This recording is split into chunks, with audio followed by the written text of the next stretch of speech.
Good morning, good afternoon, good evening. Welcome to the second of our 5 study days on music and ecology. Today, we will have the great pleasure of hearing talks by Rodolfo Caesar and Roberto Barbanti. Just as last week, the 2 talks will be followed by a round of discussion. Please note that both our guests have chosen to share their thoughts with us in French. The discussion afterwards will likely go back and forth between French and English. We remember that a simultaneous translation is available and would like to take this opportunity to thank CNE Campus and Adriana Vieira for their hard work making this translation happen. We would like to thank also the Instituto de Estudos Avançados Unicamp for their support to make these study days happen. Many thanks also to our technical team working hard behind the scenes to make sure everything works smoothly. It is our pleasure today to announce also that Raúl Mintzberg will be our moderator. Raúl is professor of music at the Universidad 3 de Febrero in Buenos Aires, Argentina. He's also head of the only postgraduate program focusing specifically on sound art in Latin America. Joining us as designated debaters are Isabelle and Lilian Campesato. Isabelle is professor of ethnomusicology at the São Paulo State University at Campinas, Unicamp. Lilian Campesato is an independent artist and researcher at the University of São Paulo's Núcleo de Sonologia. In the name of the entire organizing committee, I would like to welcome and thank our guests, Rodolfo Caesar and Roberto Barbanti, as well as the persons present with us in the room beyond Lilian, Suzanne, and Raúl. These are, in alphabetical order, Alejandro Reina, Anastasia Jorgaki, Andrea Cohen, André Luis Gonçalves de Oliveira, Damien Rodriguez Quis, Denise Garcia, Diego Macedonski, Gonzalo Bifarella, Gustavo Basso, Hildegard Westerkamp, Janete El Raouli, José Augusto Manis, José Luis Scarles, Makis Solomos, Regina Porto, and Valeria Bonafé. Finally, thanks to all that are listening us today. Welcome, sejam bem-vindos, bem-vindas, soyez les bienvenus. Raúl, the floor is yours. Thank you very much. Thank you very much, Stefan. Thank you very much for the people involved in the organization. It's a pleasure for me to introduce you to Rodolfo Caesar, retired professor from the University of Rio de Janeiro School of Music, and also a researcher in the Conselho Nacional de Pesquisas, developing the work of creation and investigation to which he joins the observations of the animal world with that of the new technologies.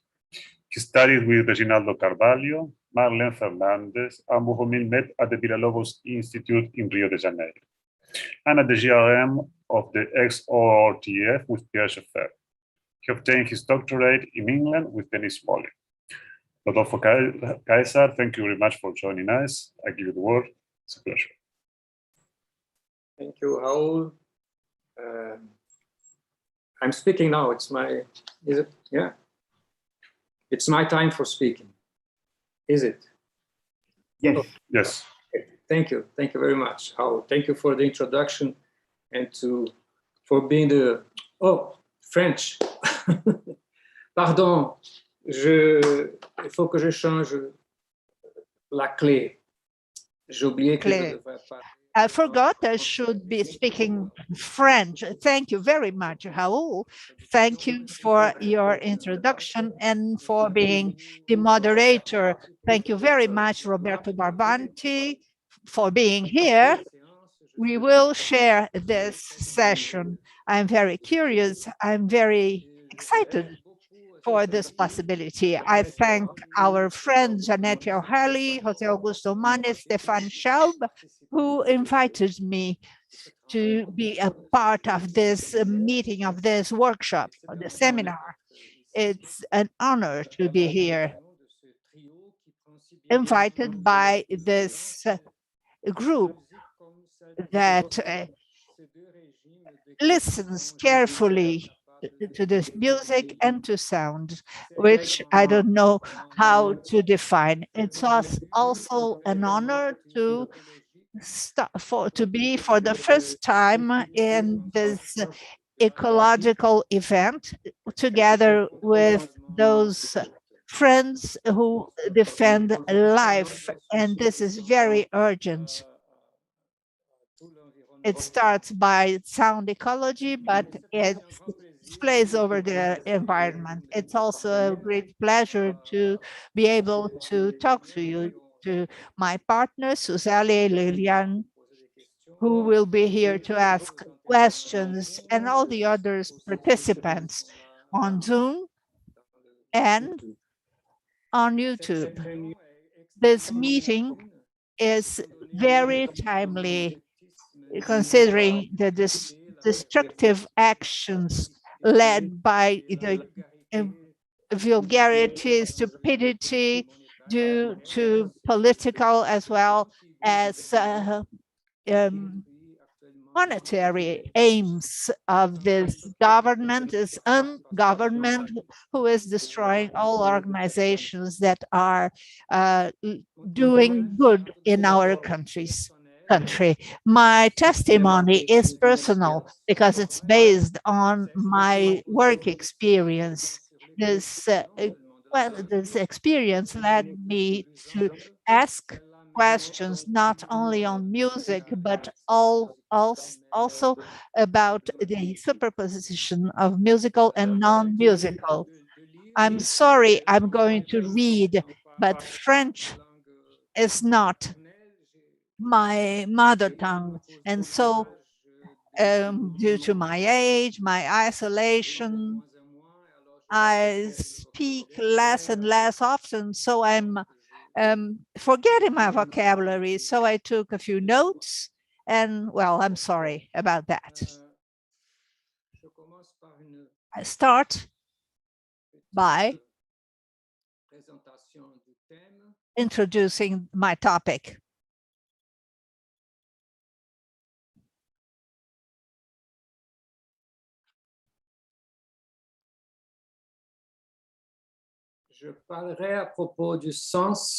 I will discuss the meaning of sound using two fables to discuss the status of sound as a thing in itself, and because it's at the center, the core of our research line, which in Brazil is called Sonology. But I think that listening should be at the core of our research. Sound is only the vehicle of audible things. Its reception by a perceptive system is problematic and ambiguous because sounds are made up of our inventions rather than by floating objects. In these presentations, I will be guided by animal stories.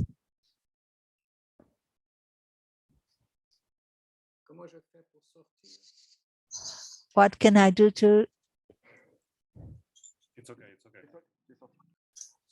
stop sharing my screen? I'm not seeing anything. I don't know where my mouse is going.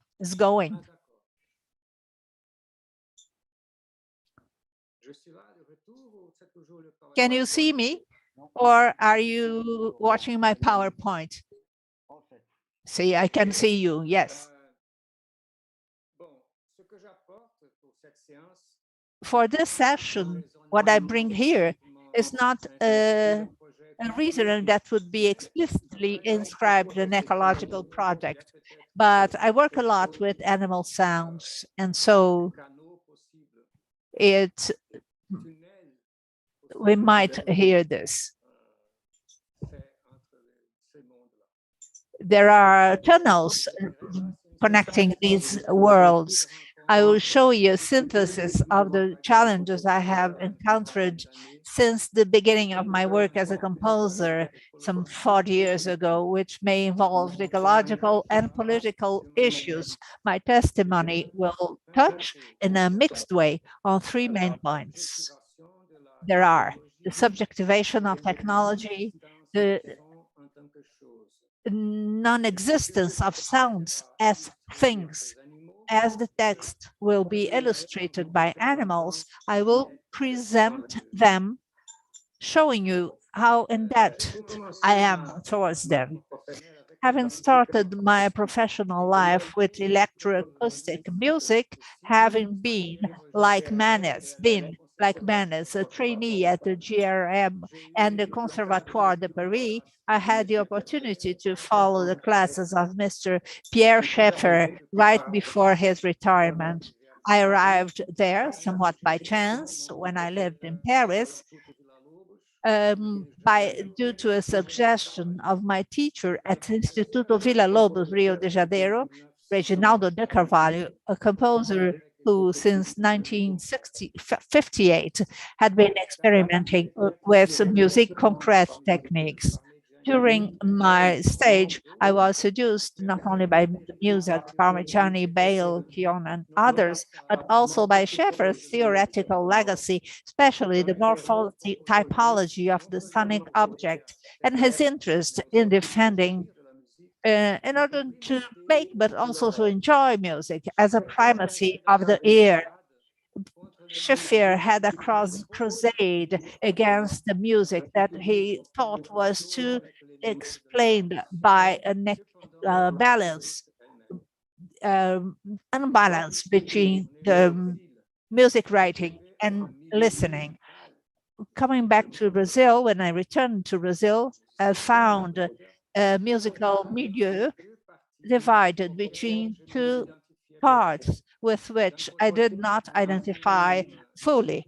On the one hand, a nationalism based on tonality and modality, and on the other hand, a Kölreuter-based modernism based on the theories of Kölreuter, a composer whose deterministic philosophy did not convince me.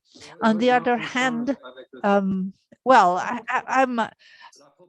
I'm glad we changed with time. On the other hand, the proposal of a universality of listening inherent in Schaeffer's analytical procedure had enabled me to resist the accusation on the part of my colleagues of importing a colonial aesthetic.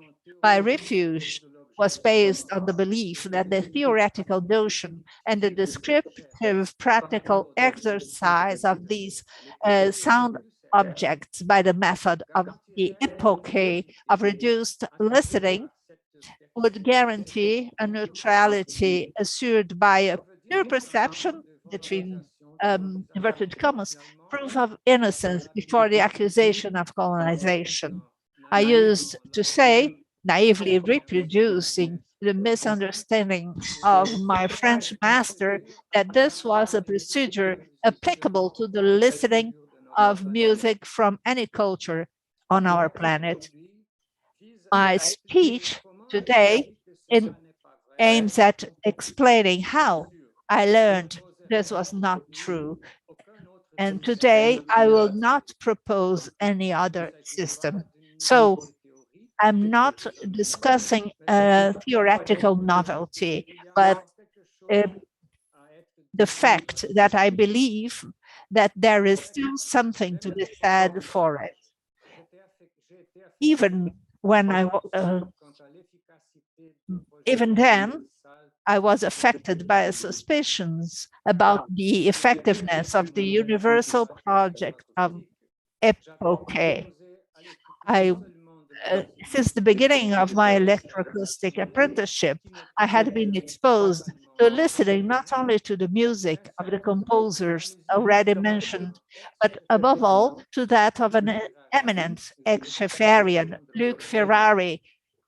I know Alexandre Reina. I know Alexandre Reina now is paying attention. Luc Ferrari, and whose work I was much more provoked by than that of Schaeffer's and its followers. I always wanted to understand the power on me of Ferrari's music, then composed based on reproduced recordings of natural milieu without emphasis. on electronic transformations, manipulations, because he kept an aesthetic intention contrary to that of hiding the origins and the contextual references of the sound. It is exactly what Schaeffer says we should avoid.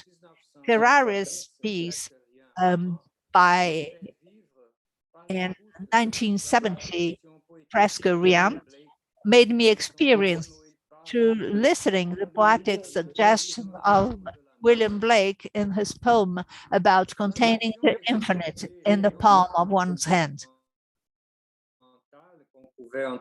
Unlike the acceptance of the non-instrumental sounds heard in Schaeffer's music as well as in that of John Cage, was partial because they both were interested in the sound residues once the origins and references had been filtered out. Ferrari's music said the opposite. Here, everything counts, including the little engine of a boat leaving the beach. In Heterozygote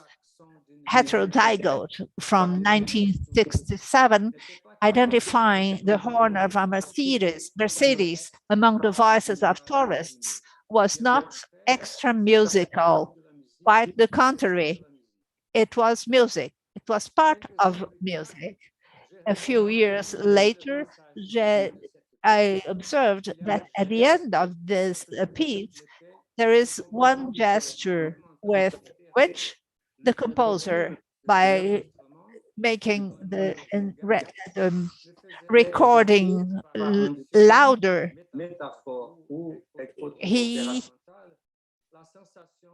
the recording of the buzzing of the cicadas was making me evoke, by induction, metaphor, or other mental operation, the sensation of a rise in temperature. You will listen to an extract.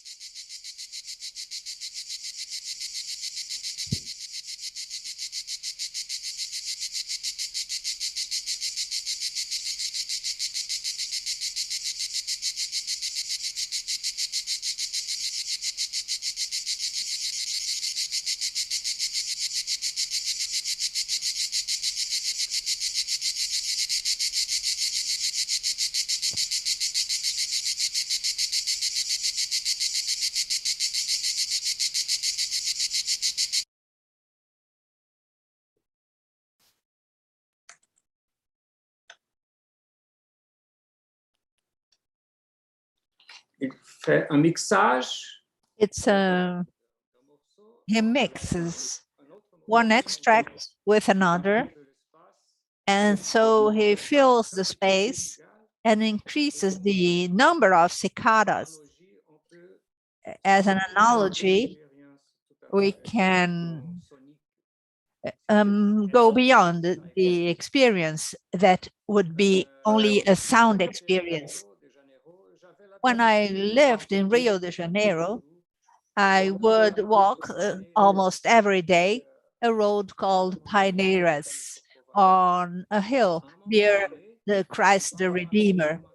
There is a rock formation where streams of water flow down, producing trickles of water. You feel refreshed even on very hot days. And this does not stem from a drop or a shadow cast on the road, but from the sound itself. Listening to those droplets falling, it makes you feel cooler.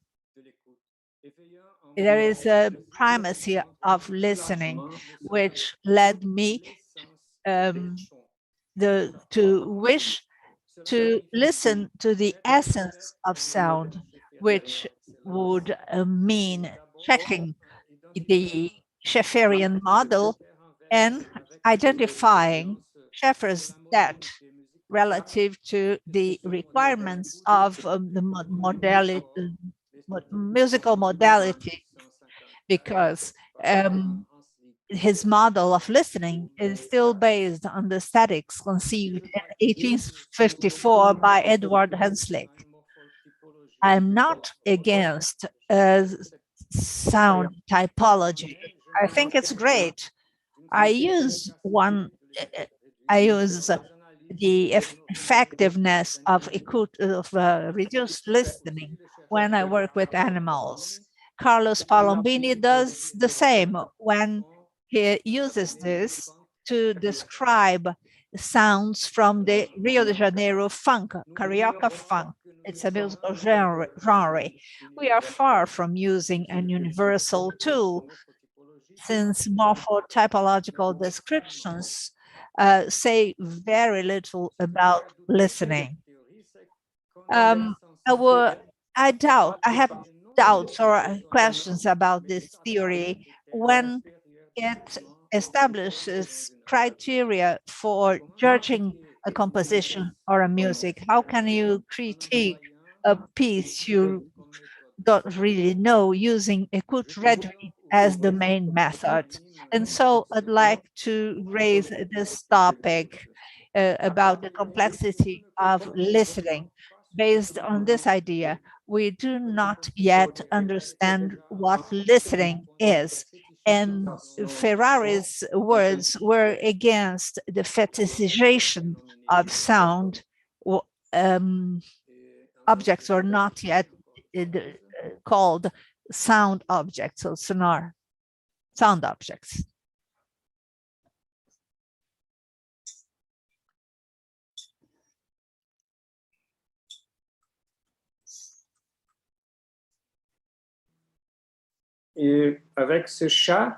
And with this wild cat, it's not exactly a common cat, it's a Morisco cat, a Jaguarundi cat. I will talk about the intersection between sense and their boundaries.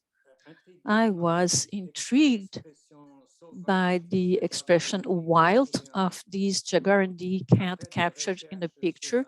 And after researching it on the internet, we learn that it is doing what we call phlegming, meaning it is twisting its lips upwards. This is not rage, but most simply an attitude of vigilance and of searching to enrich its perception of the environment. The cat and most other animals just combines the sense of taste with the sense of smell. It's more or less what humans do when they want to taste wine, coffee, etc. Thus informed, it was easier for me to accept that listening must not be limited to the auricular register, and that we should exclude the participation of other senses. Thus prepared, we would be more ready to warm ourselves to the music of Luc Ferrari and to cool ourselves with the drops of the Pineiras Road.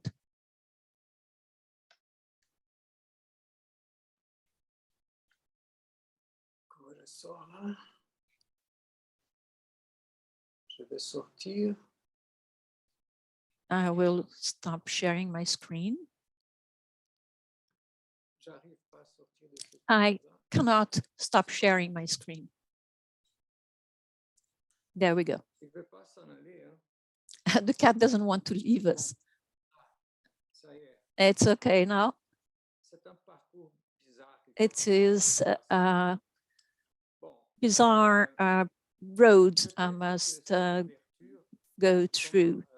Perhaps this opening of the senses made it difficult, it's still there, to describe and classify the listening experience. After morphotypology, other approaches are excellent theories to have been proposed, some of which were closer to the ability to discuss listening as a whole. In these, the primacy of the ear still commanded.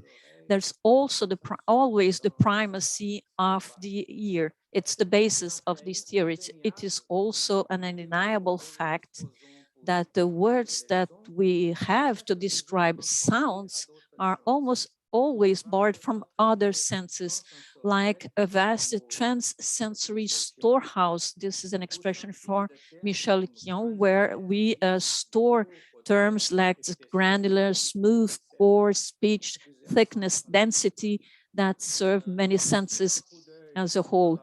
Just a glance of morphotypology and another one at the spectrum of morphology from Dennis Smollett will show us the limitation of the vocabularies, let's say, for talking about listening objects with criteria that are specific to listening. The words to describe visible objects are much more numerous. One of the exceptions is the term strident that applies well to describe what we hear in a sound object, at the same time being a little forceful or poetic if we apply it to other sounds, which is something that I see. It's a clear stridence. It's poetic. It's like touching in a strident way.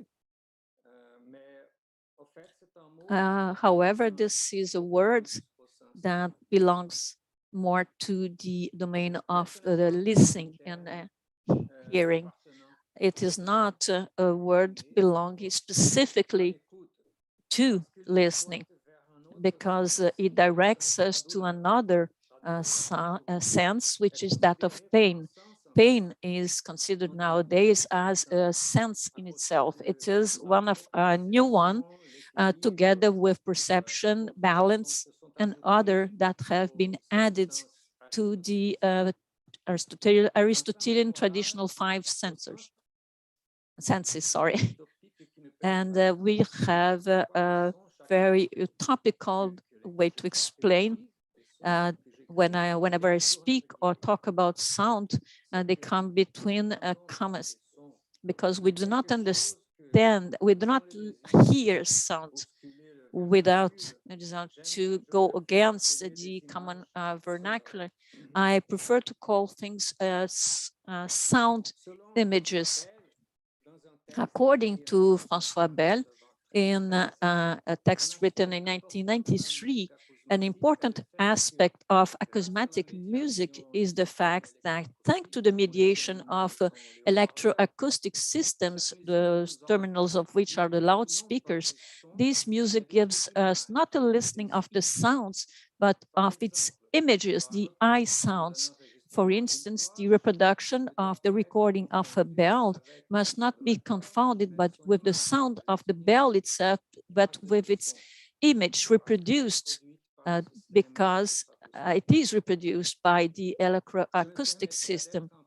I will allow myself to hurry a little bit in establishing a crude analogy between this idea and the photography.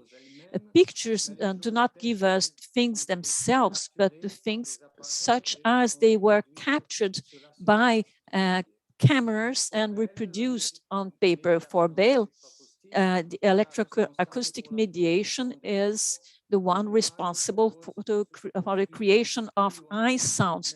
And I propose to go further, but in the same way, starting from the idea that everything that we perceive is transmitted to us by a medium, whatever it is. Even the most direct experience is always mediated. So I would like to extend the notion of sound image to everything we hear, to everything we listen to, mediated by speakers or received directly through the air, because not only our physical system of capturing record is a support in itself, it's a medium, but also there is also the invisible medium of air. The medium of transportation of these images is, of course, the sound. And we have the sound object written. So in practicing direct attention, fixed on the sound object, what we always hear is an image carried by the sound, that will depend of this image or picture. It is captured, stored, and finally transformed within our brain and our consciousness. Sound, therefore, is only the means of transport. And to witness to this, I will call your attention to the lyrebird. Many of my colleagues here already know it because I tend to repeat myself when I give presentations. And therefore, I will use this lyrebird because I believe it's the best example I know that can illustrate my statement. And I owe this extract from the lyrebird from the TV program, show from David Attenborough, Animal Planet, that you can easily find on YouTube. This bird can imitate anything with perfection, even and including machines that threaten to destroy its habitat. And it does it because of its formidable capacity to express itself in sound waves, and also because it can create sound images for this animal to be able to perfectly repeat these sounds. It needs a perpetual mental instance that separates things, the capacity to create images that are detached from the background. Otherwise, the imitations would be mixed with the noisy background of the environment in which they are.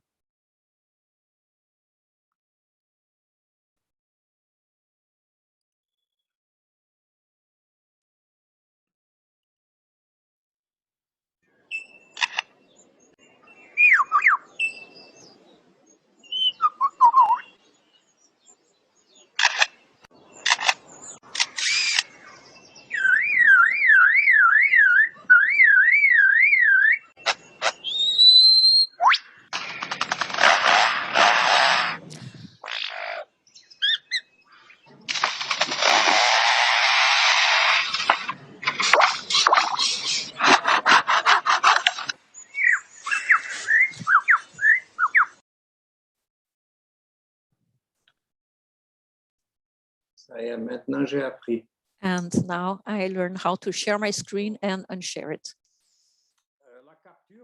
The capture of these sound objects is therefore facilitated by the capacity to separate, to discretize, and to individuate, to which I can attribute a status like that of this image. We use this word to speak about graphic images, which since cave paintings and the caves have accompanied our cultures and civilizations. But after the invention of recording tools, and since then, and once we understood how to fix sound images in registers, sound has obtained a new class. In the camera clara, chambre claire, Roland Barthes refers to the act of selecting an object, among others, to photograph it at the studium. A very simple selection, and this is exactly what the lyrebird does. It is capable of doing precisely that. If I were to attempt to produce an imitation comparable to that of the bird, my physical incapacity in my throat would require that I equip myself with electroacoustic devices that have not yet been developed. A very special microphone with a very special filter, and then the best cleaning software in the world, etc. The equipment that we have nowadays, it's incapable of reproducing this phenomenon, and that the animal does without making any extra effort. In his work, Barthes tells us the possible present in some of these photographs of what he calls the punctum, which is the moment or point where the photographer captures a poignant detail something that whose force leaves us beyond what is photographed. When the bird imitates our human nature, that of the tourist camera or the car alarm or the chainsaws, these tools of the end of the world, the bird perhaps punctuates us with its irony or even its contempt. We owe a great deal to technological progress, all these changes that were brought to what we call our perceptions. And our perceptions have changed a great deal because of what has taken place in the technological world and civilization based on technological developments. First, these new sound palette above the 5 Aristotelian traditional senses. This innovation comes to us because or despite of what technology, because technology has changed. And it takes place in a parallel with the possibility of objectifying what we hear and also transform them into fetishes. This is a transformation that started with recording. What is most precious to me, but it's always left aside, is the possibility of applying the notion of image or picture to what we hear. We can compare the difference between the naturalization of visual image to the sound image. And this was due to the fact that we could not record things that were carried by sounds before. We did not have the means to in the past, before the 19th century. And vision we can rely on since the prehistory, and listening has changed its basis very recently, and when this will come to sensing and touching and smelling as well. Stefan, do I still have time to say something? Yes, because I would like to talk about reparation for animals.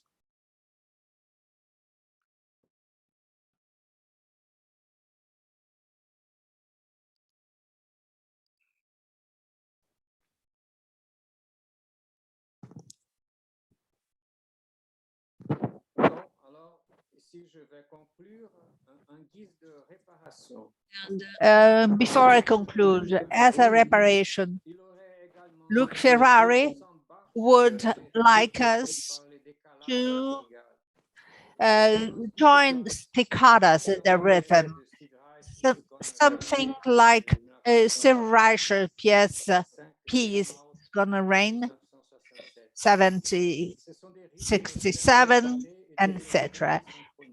You can see the rhythms on the screen, synchronous and asynchronous. This musicality resorts to a phenomenon that is similar to detuning, because it's produced by the same physical cause, a beat that is resulting from a distance between close-up frequencies. This is detuning of the world, has, to me, a very special musical interest. I looked for interesting sounds without a clear objective, and so my ears were open. And very fast, I found a duo of frogs singing and being in sync and out of sync, going back and forth. Each phase of this cycle would last about 45 seconds.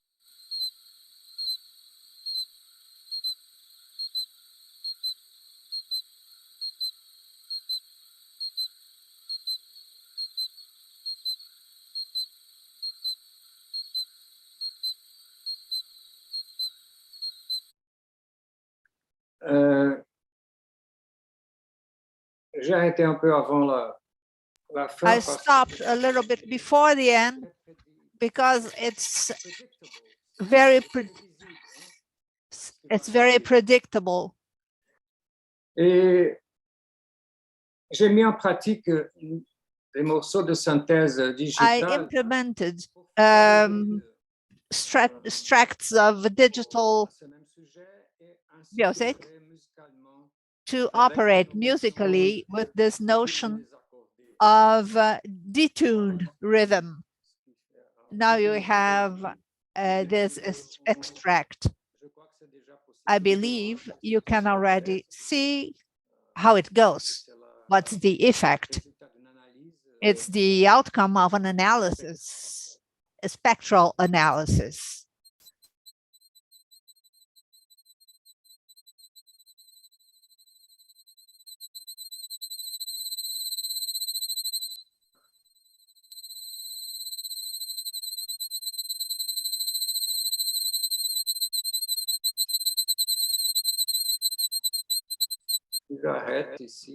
I stop here.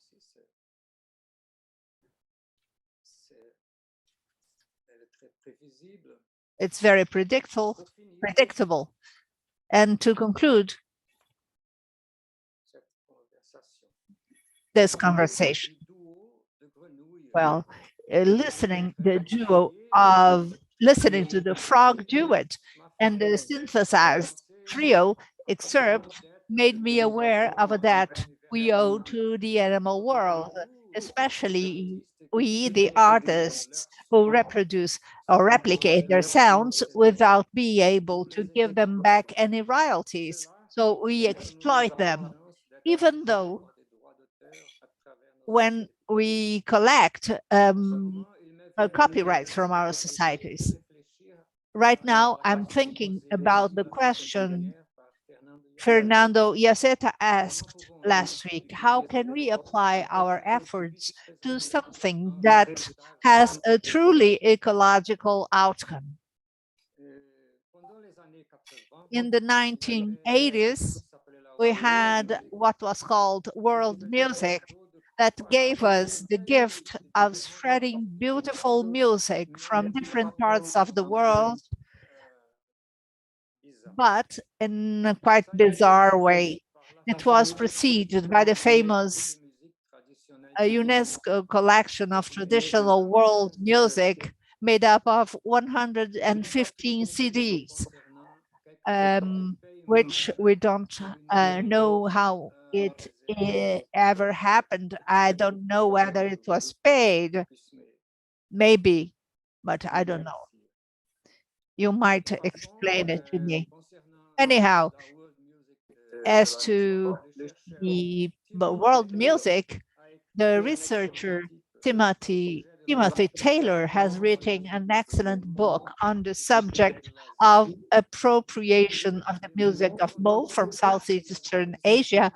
Those people found out they were pop when they listened to their music on a radio because they weren't aware that they were considered as pop musicians. This is more than appropriation, this is theft.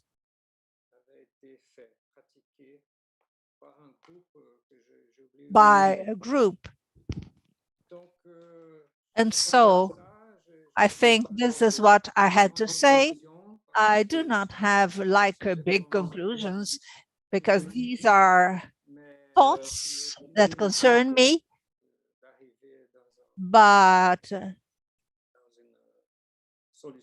I'm not in a hurry to find a solution, but I'm looking forward to your contributions in this area whenever it will be possible. Thank you very much for your time.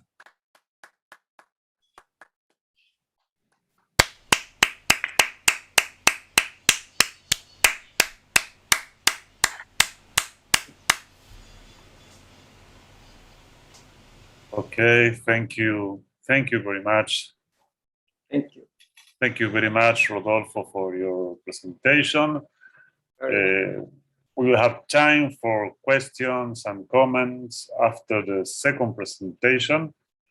But now, before the presentation of Roberto Barbanti. We'll have a 5 minute break and we'll return soon.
We start.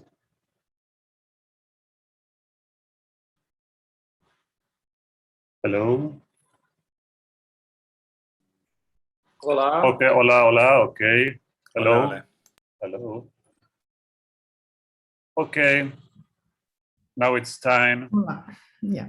Now it's time for the second presentation of the. Sorry.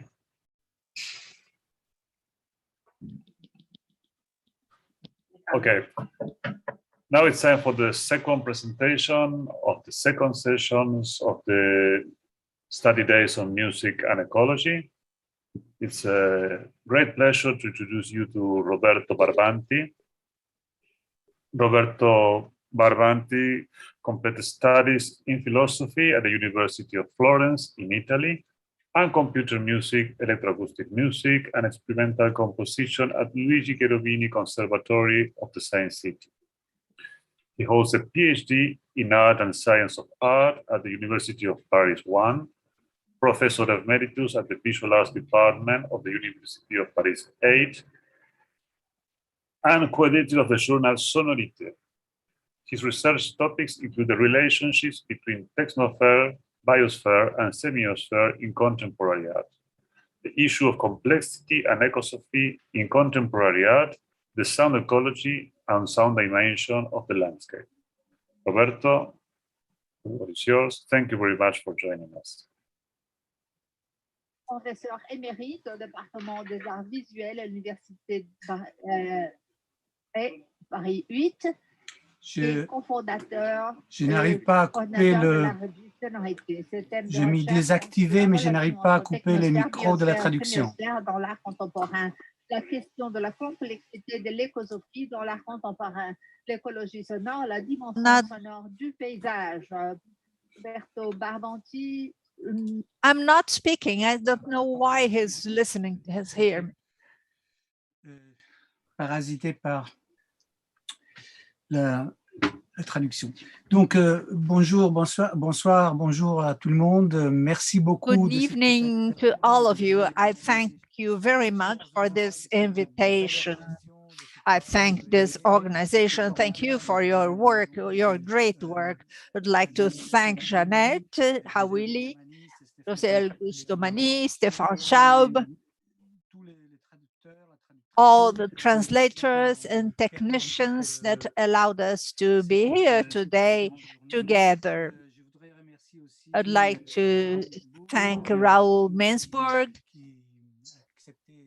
who has accepted to be the chairman of this session, et compensati really for the debate we will be having. I thank Rodolfo Caesar for his great presentation. He's a composer I really love, and I share many of his statements, mainly at the beginning of his presentation about the ecology of power and beauty, or lack thereof, in which we are immersed. I'll read my presentation. I've prepared this presentation, written it, because for technical reasons, well, it might be a little boring. I hope not. In this research seminar, we have here a substantial and literal interrogation about its title, Music and Ecology. What does music do to ecology, and what does ecology do to music? Based on this relationship, on the base of the relationship about these two, we have the issue of listening. My question is, how do we hear the music, and how can we grasp it? Through our senses, through our reason. What are the founded modalities we implemented to describe this world and establish a relationship with it? The issue I tend to raise here concerns the hypothesis that these founded modalities are also largely indebted to the aesthetic regimes specific to different civilizations in this world. These, in other words, these founded modalities are linked with feeling, and these aesthetic regimes have strongly oriented our way of doing science. I mean, the European science in the Greek tradition and the development that is proper to Western modernity up to our days. These Western founded modalities are aesthetic in the sense that they are non-sensorial and abstract, monosensorial and abstract, in other words, rational. Is it possible to envisage another way of elaborating our concepts and our sciences? Here you have my question. Let's start with the question, music and ecology. We know that music has greatly influenced ecology, and that ecology has greatly influenced music. From the second post-war period, the opening of concert halls to the world has generated not only a new phase of composition, musicology, and a new sensitivity to sound, but also, and perhaps above all, an enormous quantity of studies in the most various disciplines. Whether you think of architecture, urbanism, geography, biology, sociology, history, the result has been an enormous amount of research, all the fields. Not one field has not been affected by this opening. And we have new sciences, sciences of life, like acoustics. And we know, on the other hand, that ecology has strongly influenced music. Almost every aspect of the musical field has been explored from a new ecological sensitivity. The attention to the sound expressions of other species, the compositions based on the sound of our environments, the compositions of the sound landscapes, the field recordings, the composition of sound landscapes, up to the questioning of modalities of production and the relationships within musical production. Indeed, the musical technologies themselves were questioned on their scope and their material and ecological impact, the energetic expenses, the obsolescence of the instruments, the recycling, everything was explored, aiming at clarifying balances and reciprocal influences between the sounds and the worlds. In short, the relationship between music and ecology is profound and, in certain aspects, irreversible. Indeed, the long process of becoming aware of this relationship is part of a much larger movement of historical transition that raises the question of a new way of hearing the world. But what exactly does it mean to hear the world? It means to dwell on the sounds of the world. In English, to hear, in French, entendre, is not only to hear, but also to understand, meaning there is a richness in this Latin language as to the term entendre. It's a understanding, listening maybe, or hearing and understanding. It's the authority of the world. This is what we should be concerned today, the sounds of the world. We have looked, observed, scrutinized, watched, stared, contemplated, examined, analyzed, theorized the world. We have rarely listened to it. Now it's necessary to listen to it.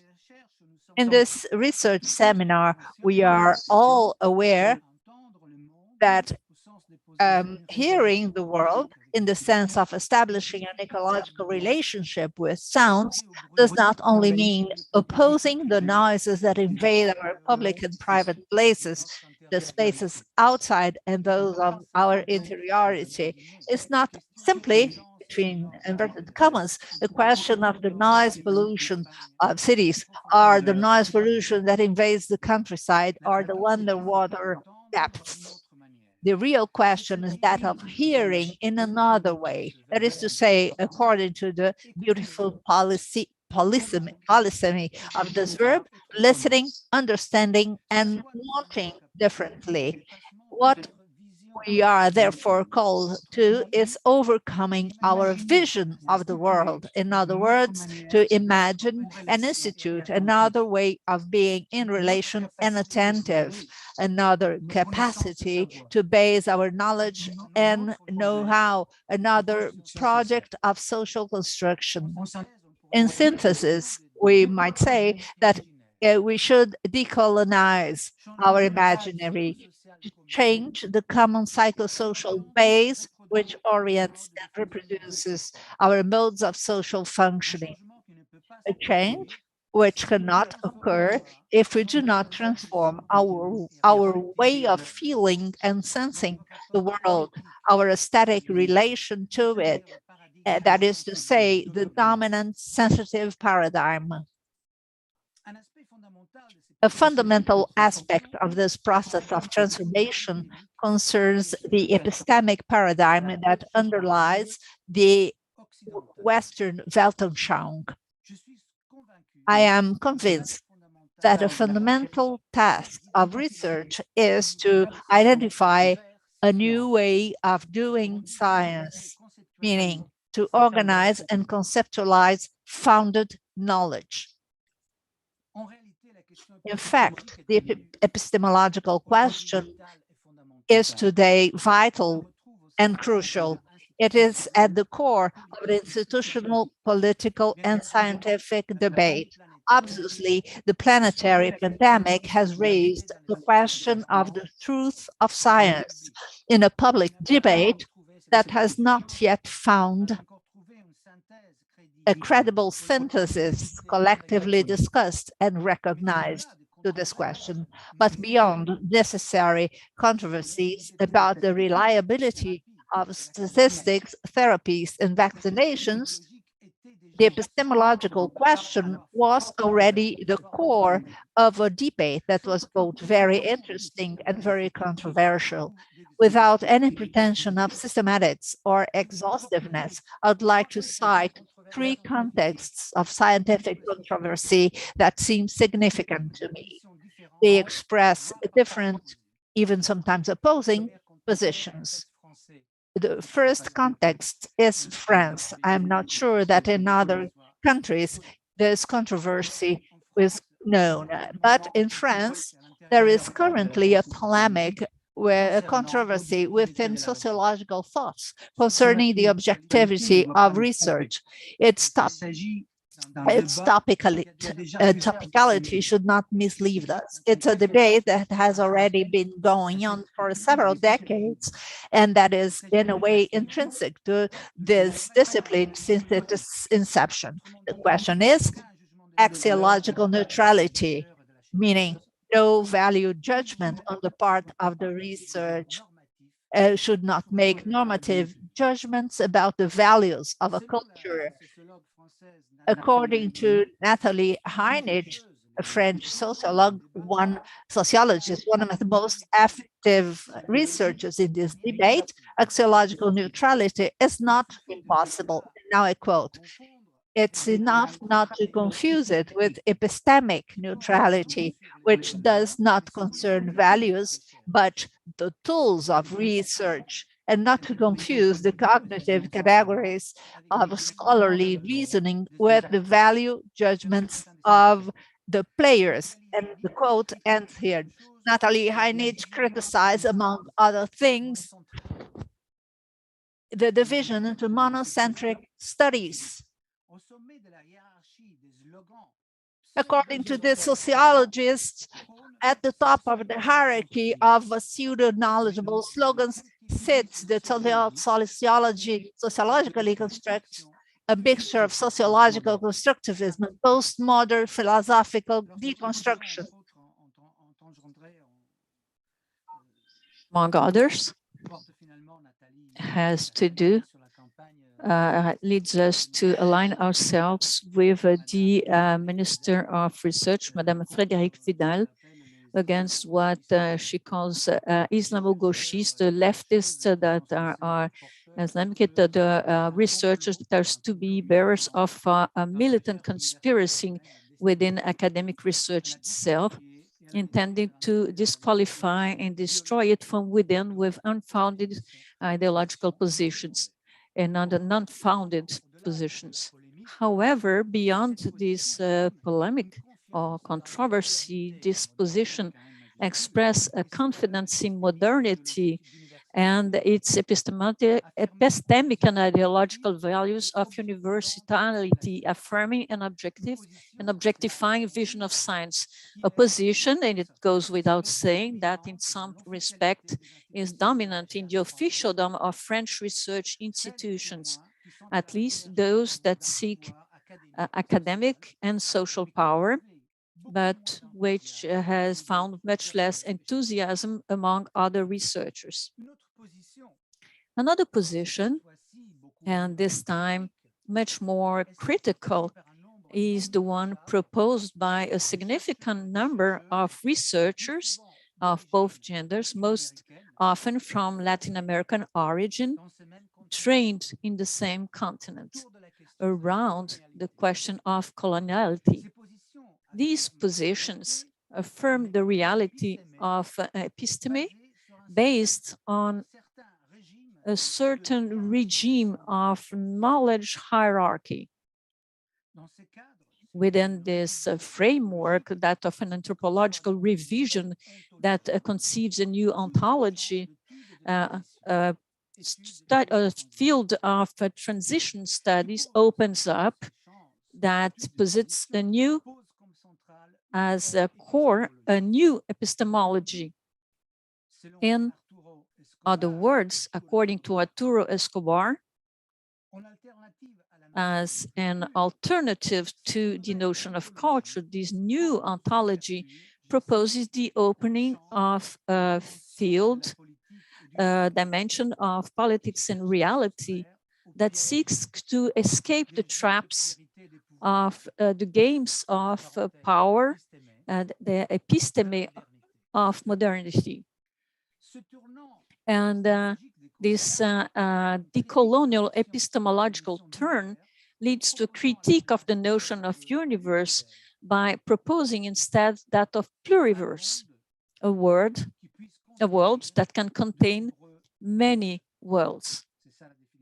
And this is the definition that Arturo Escobar gives us of the pluriverse. It is a world that can contain many new worlds, referring to non-dualistic or relational ontologies that bring into play the notions of complexity and self-organization, as well as that of dependent co-emergence. I have not found in the decolonial analysis precise and specific references to the sensory technique conditioning specific to an epistemology of coloniality. But it seems to me that there are deep correspondences between the search for a new way of hearing the world and the pluriversal one, pluriverse research. And I would like to take into account a third position that is proposed in the epistemic context of the natural sciences, that of situated knowledge. In order to situate myself, place myself somewhere, I would like to say that at the onset that I find this third position just as interesting as the decolonial one. And they share, in my belief, many elements of reflection. The starting point of this epistemistic approach is the following one. And I will quote Isabelle Stengers: "It is no longer a matter now of understanding laws. It is no longer, therefore, a matter of understanding the laws. According to Isabelle Stengers, these reductionist sciences, the ones to be feared, were science of dependence, which sought to understand what behavior depended on. But as soon as we move towards interdependence, what a behavior needs, what it is put at risk by, what it is made sensitive to, how it can mutate, etc., we change the meaning of the word intelligibility and, of course, the position of he or she who is doing the description. Isabelle Stengers continues on her discourse, saying that it is difficult to say that, but there are slides in one direction, Josh, that are a dimension of knowing and not knowing. And the Belgian epistemologist invites us to think, like Felix Victory, to think about the environment by specifying, and I will quote her again, that this does not mean that beings are defined by their environment, are a function of their environments, but they must be thought with their environment. Indeed, and it's still Isabelle Stengers speaking, we have increasingly less capacity to talk about human histories without putting them within their environments, the way they transform these environments and are transformed by them. Ultimately, thinking sciences by their environment allows us to see both the birth of the singularity of the science, and that's to quote her, and the way in which these science have imported or are influenced, and including the possibility of importing stupidity or silly things. Sciences are therefore situated, but beware, because Isabelle Stengers does not mean simply that nature does not exist or that it's just a construct.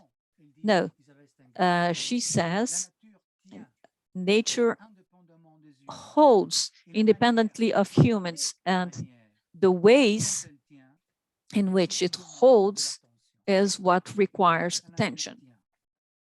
So the nature holds on. I do not have time to go into the different positions that I have proposed, and it's a very brief overview. This is very reducing. And before I go forward, I'd like to go to the fact that in none of these epistemological positions has the issue of feelings being directly or indirectly brought into play or related to the question of grounded knowledge as an episteme. I emphasize this because one of the hypotheses that I would like to introduce to you today for your critical judgments has precisely to do with the idea that there is a profound relationship between certain modalities of the sensible and certain modalities of the cognitive. Indeed, in my research, I would like to show how knowledge is not just historically determined by culture, as symbolic structures and relationships of power and production, but also by sensible or sensitive heritages underlying the different social formations. In other words, if we think about aesthetics as aesthesis, the universe of feeling in the old Greek sense of the word, we have to consider how this aesthesis, the aesthetics, has not only interfered in human history with the contribution of arts, but also it has interfered in the way it has constructed the relationships in the world and the narratives that go with them, and therefore the concepts, and most specifically the founded concepts, the episteme of the different cultures, and most especially of the Western one.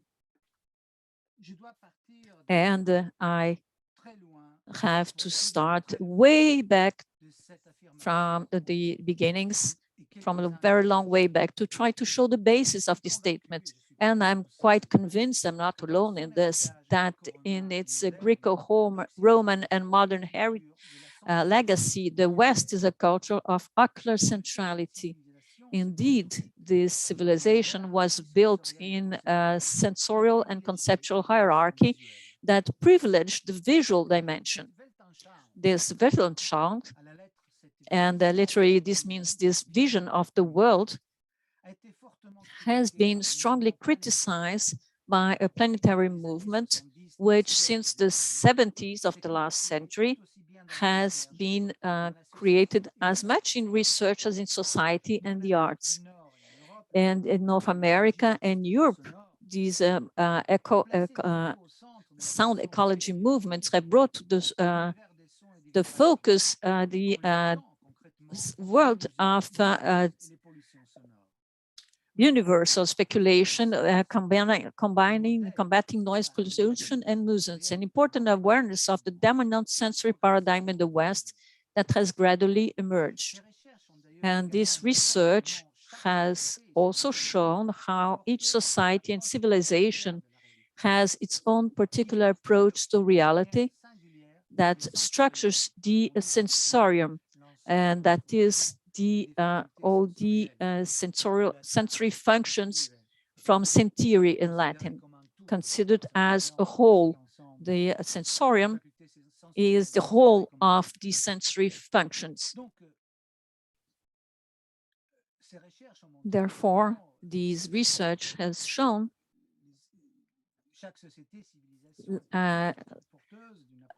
how each society that was carrier of their own reality have structured in their own particular way the sensorium on the basis of social links and relations with the natural and technical environment. The sensorium or sensoria are conditioned not only by the natural environment, but also by the technical one. The West has therefore been studied from the standpoint of its strong retinal dominance, which the Belgian philosopher Gilbert Ottoi has called the logo-theoretical heritage. In other words, the Western logos, the logos from words, speak, are related and belong to theory. The reason, the Western reason, it's thus visual nature, since theoria in ancient Greek refers us to observation and contemplation by designating a particular modality of the faculty of seeing. It is a singular and very specific posture of this generic capacity to perceive the object of the external world through the organ of sight, that is that of theoros, the spectator in Greek. This spectator has therefore become the fundamental model of epistemic relation to the world. Detachment and remoteness, silence, immobility, emotion and physical non-involvement or distance are the elements that characterize the spectator and the methodological approach of science since its Greek origins. At this moment, you are all spectators. A very large number of studies have shown the dominant role of gaze and vision in the formation of our civilization. And the priority of the eye that I call here the retinal dimension. And I borrowed the term retinal from Marcel Duchamp, who described it as a reductive modality of the faculty of seeing and looking. And like Duchamp, many people called it as the retinal painters. And I borrowed this term, this dimensional, a retinal dimension, and I use it not to fall into the trap of seeing and looking and dualism, etc.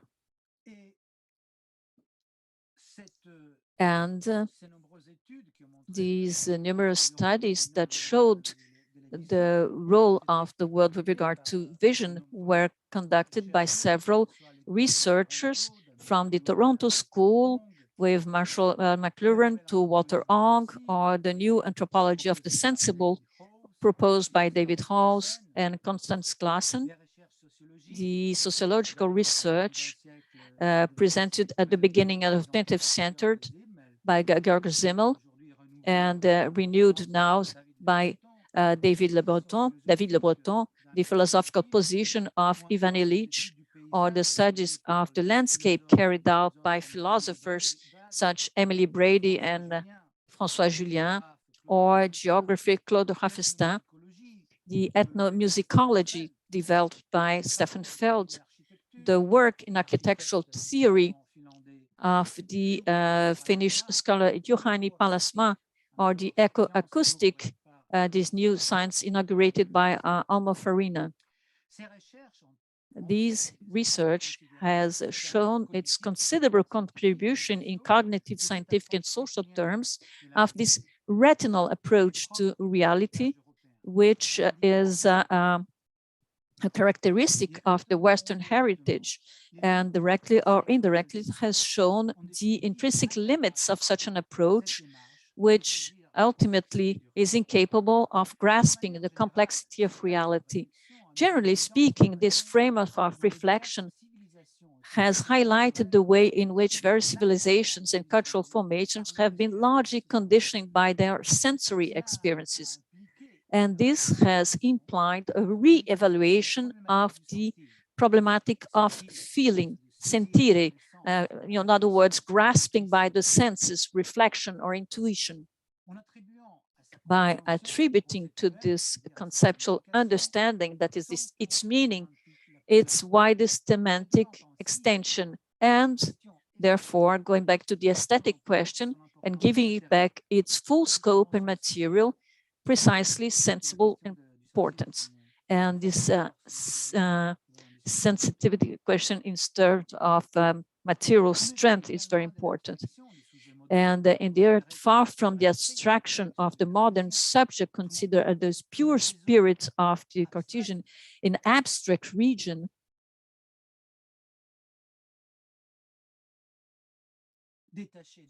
that is detached from everything. The sensible is at the very basis of any possible relation to the materiality of the world and is fundamentally constitutive of this materiality. And it is precisely this distancing or detachment of the sensible provoked by the Western vision of reality that has produced a separation between the subject and the object in an approach to things that is both figé or fixed, in other words, mechanical and atemporal, and non-temporal and linear, in other words, deterministic. And I would like to point out in passing how these three notions of separation, fixity, and linearity that I have also identified and determined in relation to retinal qualification criteria can be brought closer to that of locality, determinism, and continuity that are commonly used in sciences to define the fundamental concepts of classical physics. Numerous studies have shown the weakness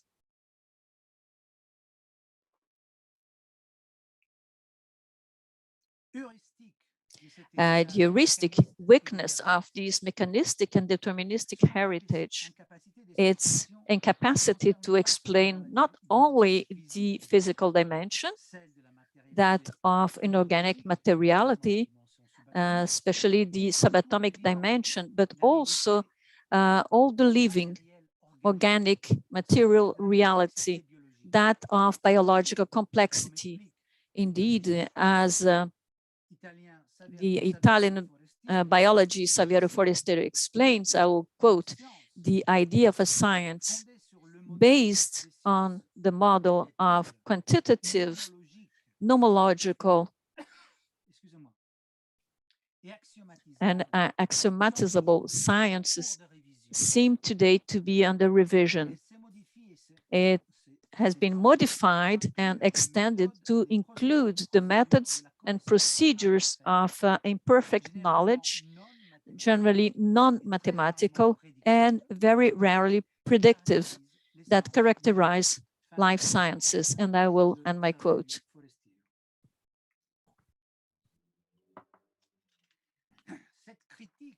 This critique of the 17th century Galilean Cartesian epistemic paradigm, 17th century, has been generalized by the 1977 Nobel Prize winner in chemistry, Ilya Prigogine, and the philosopher of science, Isabelle Stengers, who stated in a world-famous text, so the New Alliance. In this text, they say, and I quote, "The fundamental concepts that were the basis of the classical conception of the world have today found their limits, emerging with force since the last quarter of the 20th century. It is the theory of complexity that has generated epistemological thinking and scientific practices." And now I quote physicist Janine Michel, "The complexity has gradually spread to many scientific disciplines in various forms, such as thermodynamics of dissipative structures, the dynamics of nonlinear systems, chaos theory, fractals, systemics, complex adaptive systems, complex thinking, etc., etc." This theory of complexity represents one of the most important, or maybe the most important, conceptual progress of the century. While integrating the mechanical laws of classical physics and the axiomatics of Aristotelian logic, it also reintroduced the temporal dimension into physics with notions such as entropy, arrow of times, ecodynamics, and proposed a new non-binary and non-disjunctive principles, such as that of the included third.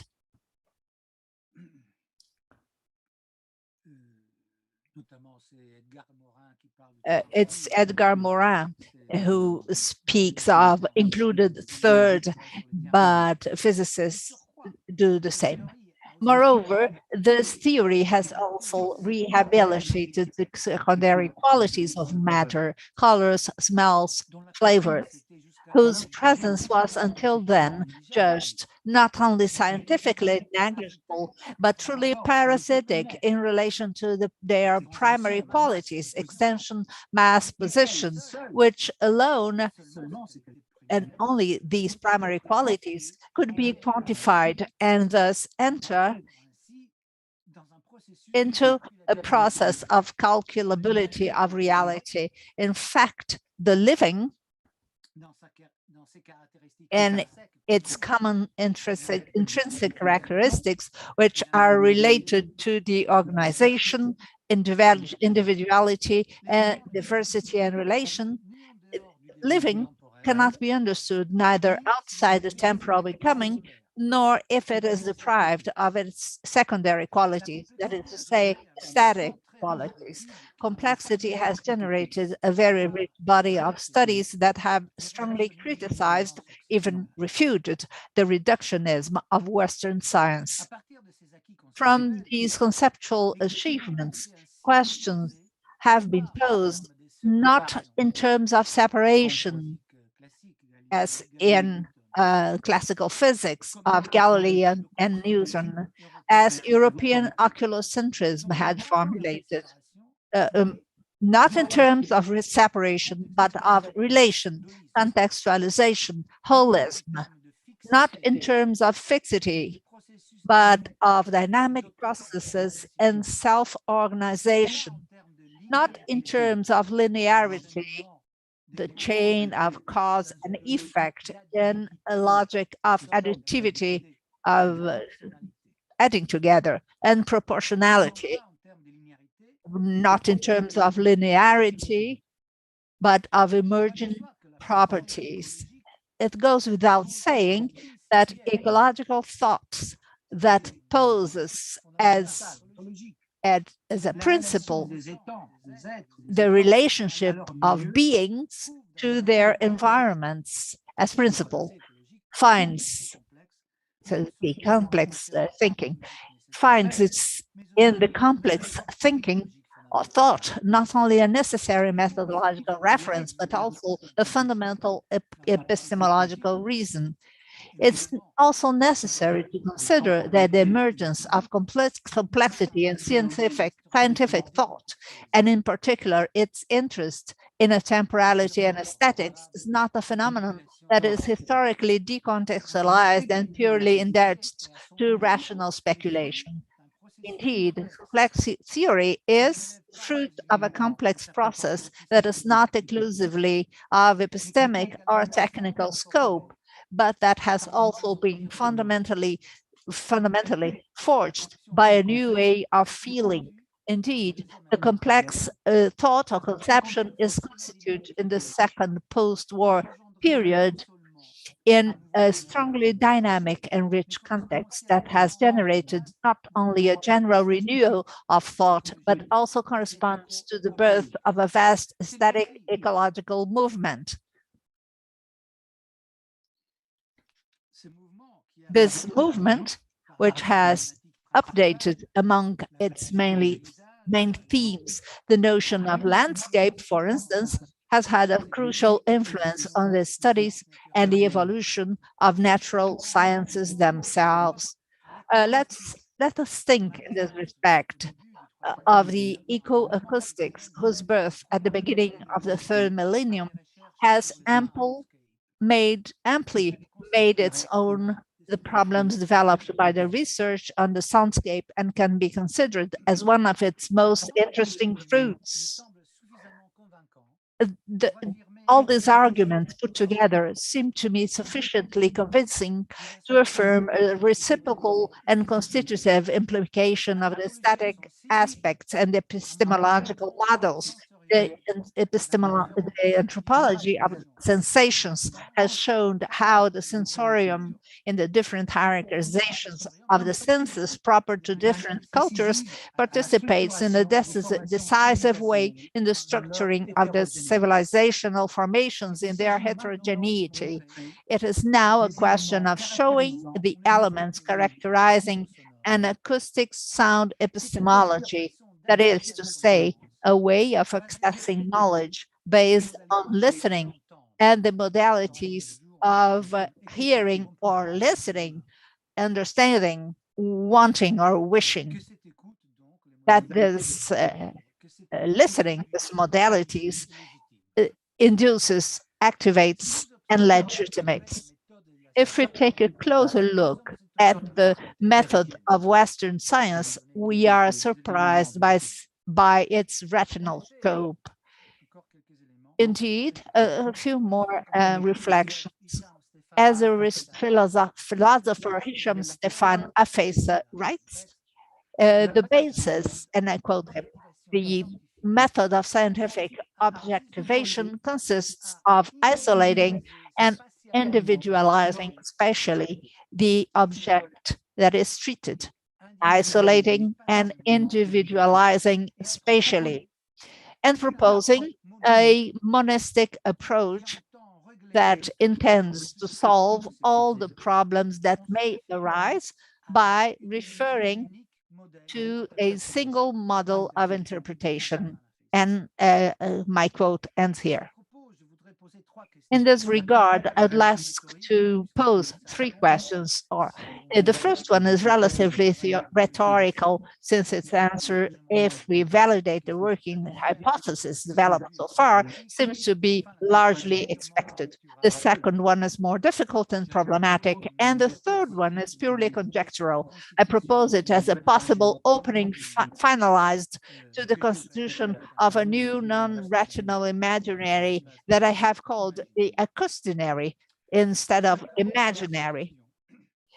Here's the first question.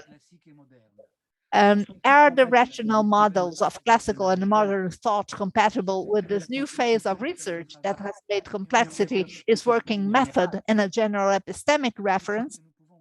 I believe that we can agree on the fact that complexity is both the product of a new way of feeling as well as the barrier of a new sensitive relations.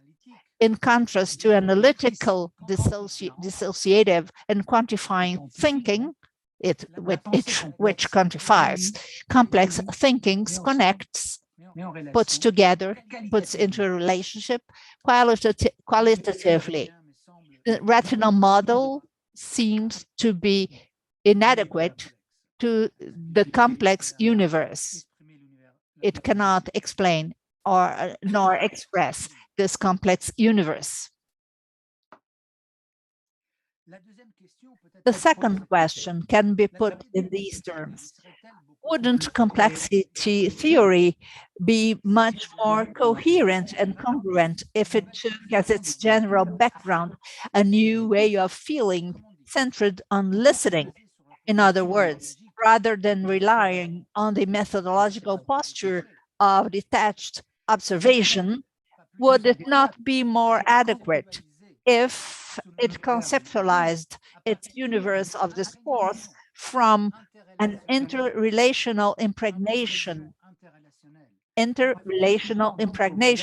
thus reflecting on the patterns and experiences related to listening?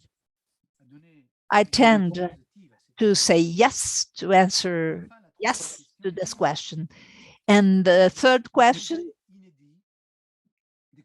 concerns the new project of building an acoustic epistemology, a new formalization of hearing or listening.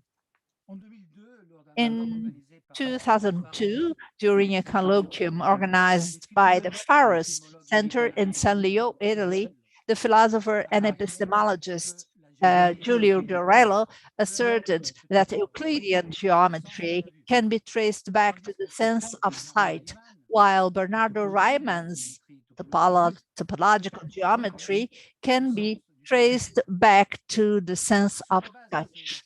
On the basis of these affirmations, can we envisage in an unheard of and harmonic, among, I quote, harmonic projects, a reference to music, a new geometry of listening, a kind of musical geometry capable of finding geometrical models referable to the sense of hearing and listening, a geometry that would be able to conceptualize in terms of points or dots, lines, planes, surfaces, volumes, as well as limits and topological continuities, but also able to constitute itself from dynamic realities, based on realities defined based on listening, and thus, I say these are present, absent, localized, diffuse entities. These are the realities I'm talking about. I'm talking about listening. These entities are present, absent, localized, diffused, transitions irradiating external, internal, open, situated, extended, limited universes. These are metaphors, of course, I'm using to talk about these dimensions of listening, these dynamical realities. What else can be imagined as realities? It's simple to answer these questions. We just have to close our eyes and listen. When we do that, we see we are in presence, absence, localization. We are situated, at the same time, we are diffused. According to this approach, the question to ask is, what if we heard this reality, our realities, this phenomenon of the complexity of its acoustical sounding resonances? Indeed, having concluded this quick historical excursus on the fate of the retinal in our culture, we must now ask ourselves if it is possible to identify some useful criteria for the formulation of an alternative based on acoustic and listening metaphors and models. I think so. I think it is possible. As if I have tried to show within the 20th century, a social and cultural model based on the gaze is entering into crisis, as many indicators and analysis seem to testify, we are confronted with profound changes that manifest themselves in a greater complexity, transience, and interdependence of events than the formulation of guiding criteria capable of offering dynamic and global approaches may prove valuable.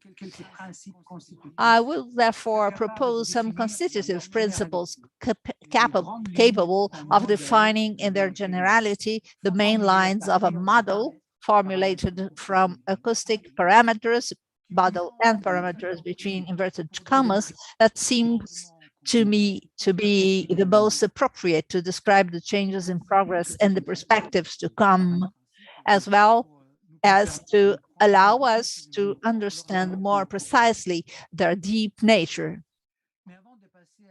But before proceeding to their enunciation, I must make three preliminary remarks. The first one concerns the use of terms such as principle, parameter, model, etc., which is ill-suited to a working hypothesis that it tries to escape any reductionist and deterministic perspective.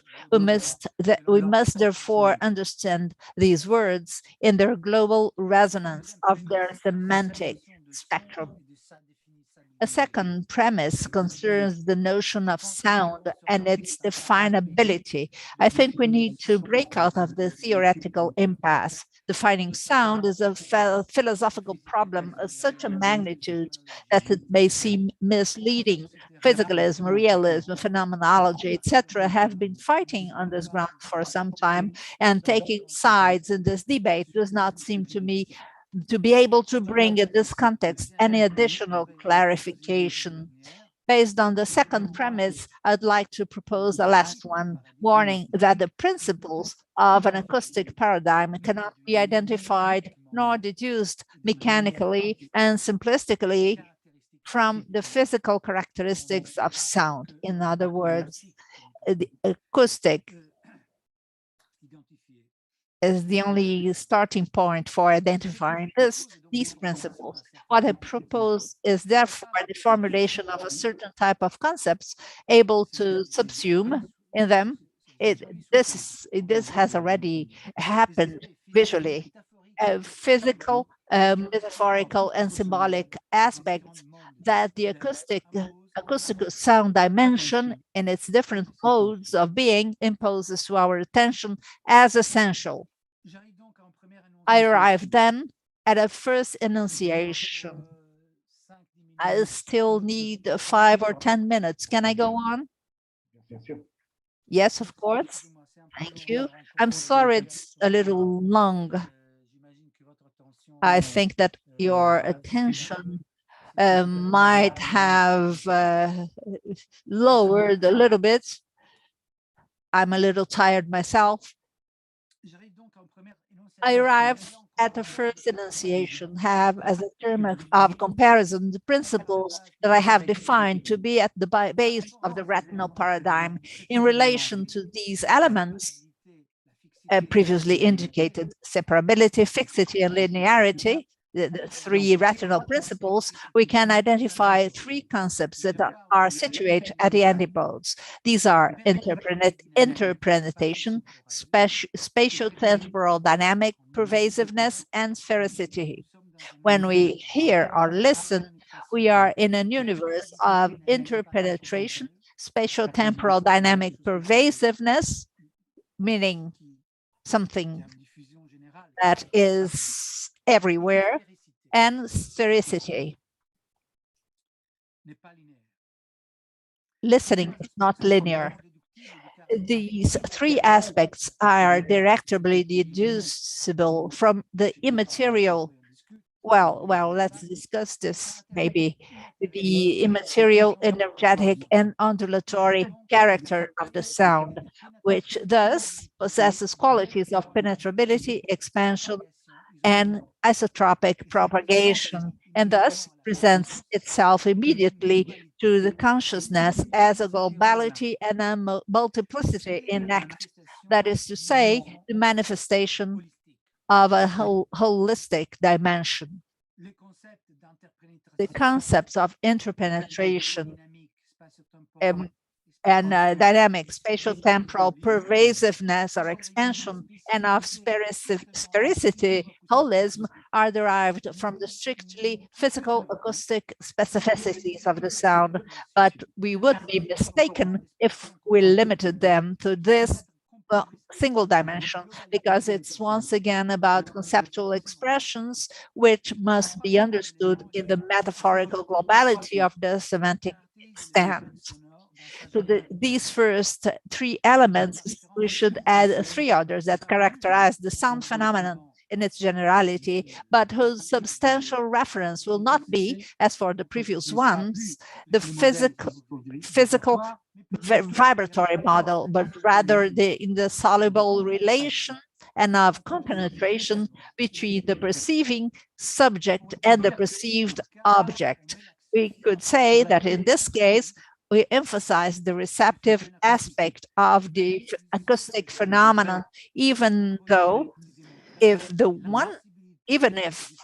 what I would like to propose and demonstrate is the impossibility to define the acoustic, and more in general the real, in relation to the notions of subject and object, since these two determinations are totally inseparable. These new concepts are temporality in act, the principle of activity, and the perpetual metamorphosis. So the notion of temporality in being refers in my conception to that of ontological coexistence. Each sound indeed takes place in time, in real time, that of full existence, time that is ontological, incompressible. We cannot compress it. The act of perceiving and the perceived sounds coexist necessarily. That is, they participate in the same temporal flow.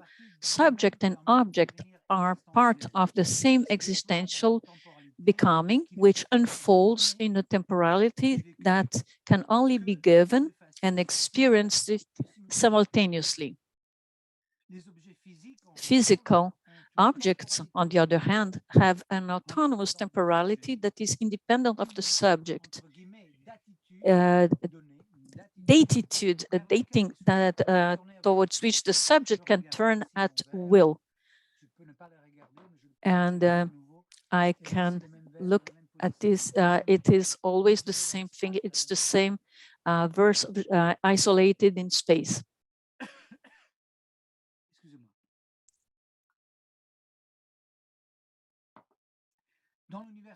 In the sound universe, there is therefore an obvious form of ontological coexistence between the subject and the object, and these two determinations come up beyond the Cartesian representations that have shaped our mind and our perceptions of things for what they are, that is to say, reciprocally involved. As far as the principle of activity is concerned, we must start from the obvious fact that sound is a vibration and that there is no vibration without an energy dynamics. Every sound, therefore, is the perceptible manifestation of a force in action. The subject is characterized by another particularity. In addition to being receptive, listening, it is also active. We speak and we produce sounds. Unlike light, which strikes us, but which we cannot produce, we produce ourselves sounds, and this can have an incantatory effect. Indeed, according to Walter J. Wong, Words are actions. Words are actions. Hence, the magical dimension of language and its effective power on humans. To speak, therefore, of the principle of activity is to take into account this force implicit in the subject and in every sound event, which excludes any inert states. The principle of perpetual metamorphosis, a sound event by its very nature and by the experience we have of it, is never identical to itself, but is in constant transformation. Even if its frequency is fixed and its dynamic envelope is unchanged, it can never be considered as a simple and identical repetition of itself. As a phenomenon inherent to a space-time energy that is unfolding, it will be perceived as qualitatively different at each moment. The form, although recognizable, remains fluid, and the quantifying approach and quantity, therefore, cannot account for the quality. In contrast to the visual universe, which is relatively stable, the sound universe is fluctuating and changing. To briefly summarize the concept stated so far: interpenetration, spatial, temporal, dynamic pervasiveness, sphericity, temporality in being, principle of activity, and perpetual metamorphosis. These 6 principles that I propose as a generic model in brackets of a grounded approach to listening, as well as a new way of hearing the world, are offered here as a general reference. They most certainly do not exhaust the immense complexity of this issue, but they can give us useful tools for reflection, useful for a relevant description, and a more pertinent interpretation of reality, especially the reality we are facing today. Whenever we enter into a dynamic process of interaction and movement, whenever there is complexity in action, metaphors and modalities of sound's existence are the most prevalent and the most appropriate to interpret, describe, and make sense of what is happening. So I have almost concluded, and I will conclude with a small story. And for quite a few years now, I have been playing a kind of little game with myself. It's a personal challenge that is personal and creative. I try to formalize a kind of logical, geometric, acoustical-sound notation. I have made many diagrams and have tried many kinds of notations and writings. And each time I say it's a patent failure. And I have been trying for years to do diagrams and drawings, and I have tried everything, and I cannot find a way to make a clear notation that is logical and is satisfying. And I have almost reached the conclusion that such a challenge is almost impossible. Probably any kind of notation from a complex and leave a stasis is doomed to failure. And maybe it's better to flee from any formalization and to let oneself go to stories and narrations. With this idea in mind that I take from, or borrow from Donna Haraway and Isabelle Stengers, that I quote, sciences where narrative matters little are exception. What we must do is take care of our ways of telling them, because it is the narrative that makes intelligible and not the right definition. Find end of quote. Of course, and this is the last sentence. If anyone among you wants to take up the challenge and embark on this adventure of a rigorous acoustic sound formalization, I will be very, very happy. And thank you very much for your attention.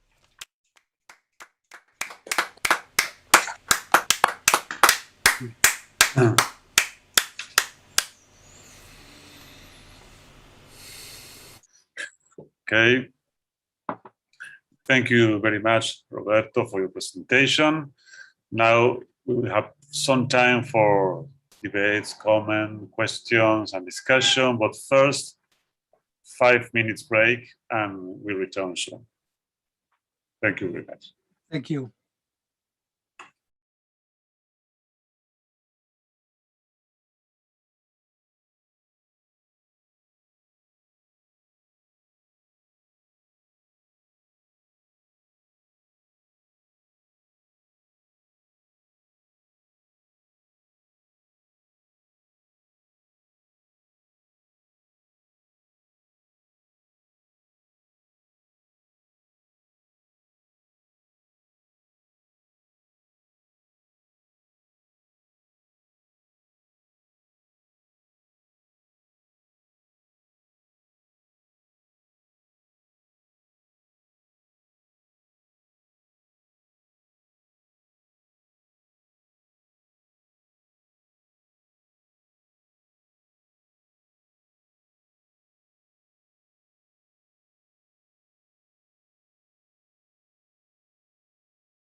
Hello.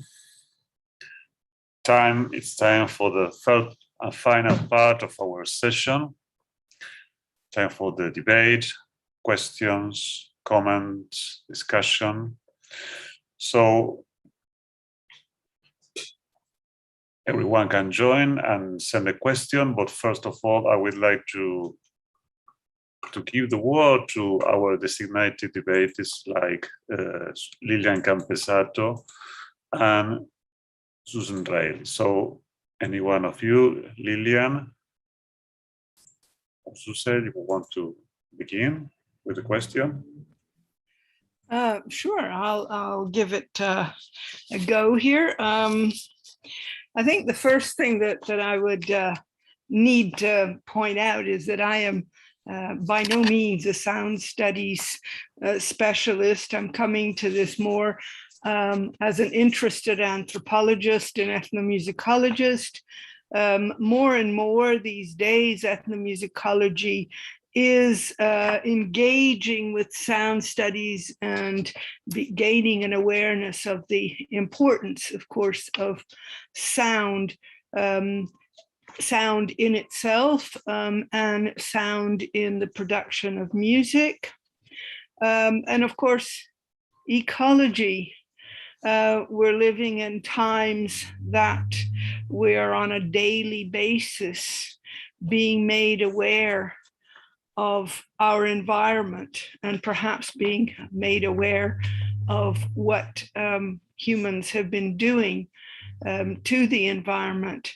And so the idea of thinking about where we as musicologists and sound studies specialists can contribute to these debates. It's extremely timely. So I see myself much more as an interested participant.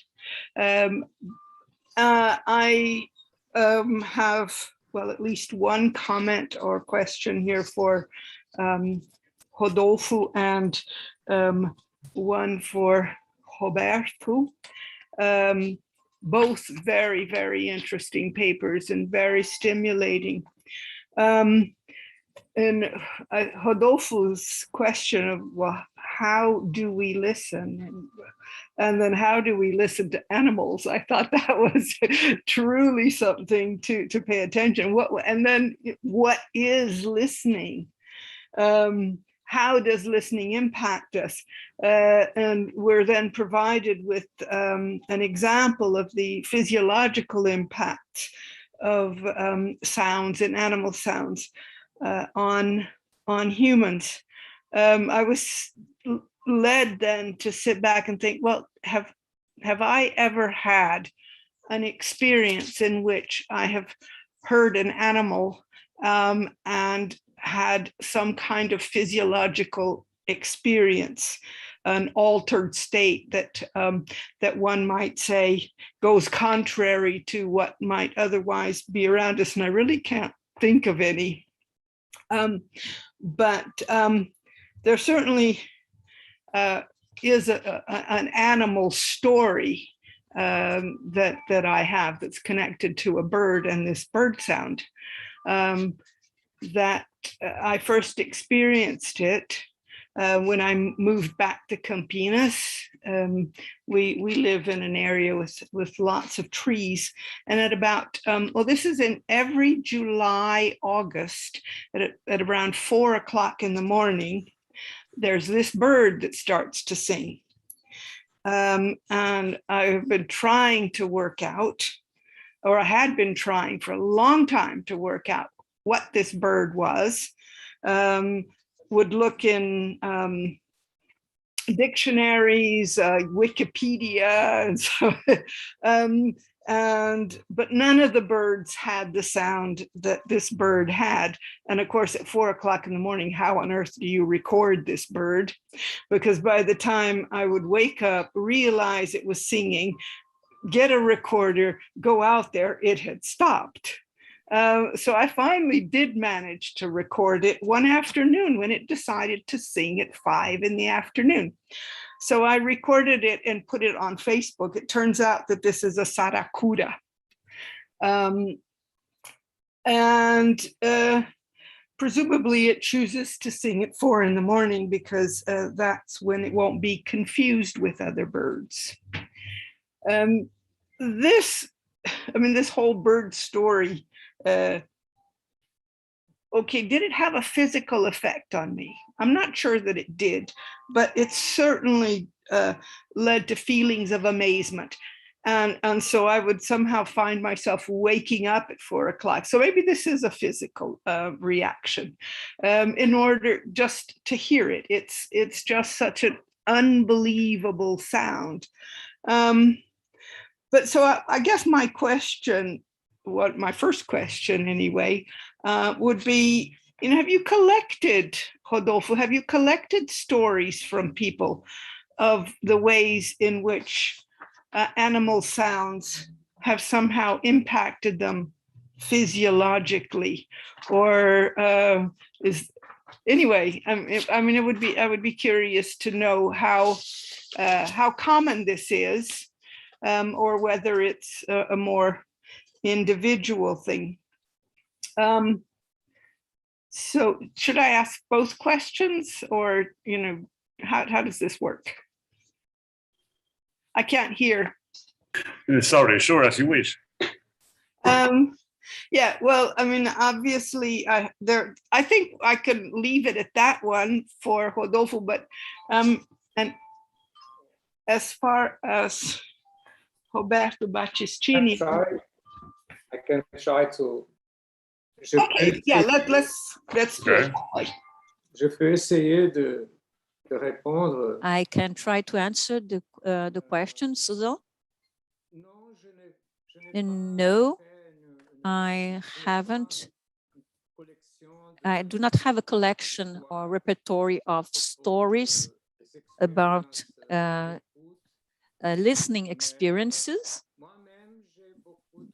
However, as for myself, I have several personal stories that I experience, not necessarily physiological or feeling one, not a physiological touch, but fully speaking. But these are stories that are very interesting to listen to.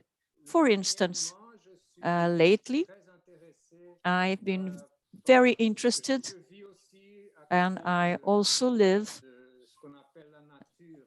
close to nature, as we said, relatively isolated from the urban area, the downtown area. And there are many animals. There are cicadas, birds, and crickets and all. And a story that for me was extremely interesting was one that reminded me of the those people who the water seekers, the one who have radiesthesis, that have this little branch in their hands and that go seek water.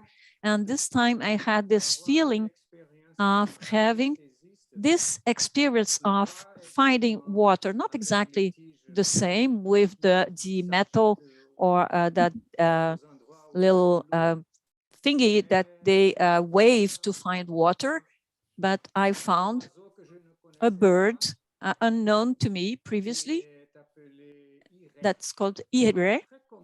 It's apparently very common here, but no one knows it. And I heard the bird the whole day long, and it made small isolated sounds here and there. And I heard it, and I always thought it was not just one bird, but several birds that were each one making their own little sound. And one day, thanks to an outing with a microphone, an extended microphone, an extremely direct one, like a shotgun microphone, which is a rather weird name for that, like a weapon. And I went out with this shotgun microphone. I can't remember exactly the the name in French, but it's known as shotgun. And thanks to this, the movement allowed by this device, I was able to find a bird which was singing. And what does it is small sounds, peeping sounds during the whole day. And at a given moment, around 7 or 8 during summertime, it is the only bird to sing that way, and it does this. It produces these sounds in a sequence, and this is precisely when I had this experience of being led by the capturing, directional capturing through the microphone, and I was able to focus on the bird directly. Otherwise, I would be unable to do so if it weren't for that day when I went out with the shotgun microphone. I wouldn't have had this experience. I would have not known the array. And something else now, frogs. Frogs, I recorded individually with 2 different microphones. And it was like by chance that I had found them. And based on this, I started to think about these detuning, as I told you, in rhythm. And there is one bird I can never record because it goes away every time I approach it, and it's called urutau. It has a very beautiful melody with 4 or 5 descending notes. And some people are afraid of these sounds because they say it related to death. It's a terrifying sound, a funereal sound, but I really like this sound. And the bird is quite odd physically. It's also called Mother of the Moon. Mother of the Moon, or urutau. It's a bird of the vulture, no, not the vulture, of the owl family. It's large, a large bird. If you compare it, if you see its physique and its sound, its song, there is a paradox, a visual sound paradox. Well, I don't know whether I've answered your question or not. So thank you. That was really more a curiosity, and but I do think that it's an interesting proposition. In what ways in this human-animal relation that that's being discussed much more in the not a post-human anthropology anyway, that there are a number of potentially interesting things to think about in terms of the sonic impact of sounds on humans, and so obviously there would be other stories there. Do I ask my next question, Raul, or do I hand the No, make a question for Roberto, and then we go with Lilian. Okay, goodness, where to begin? This was an extremely sophisticated and erudite discussion, and which I feel almost overwhelmed by. It's very different from the text I was sent and dutifully read. Yeah, well, yes, the hegemony of the retina and our ocular centrality. the very well, erudite argument around this issue as a kind of Western model, Western paradigm.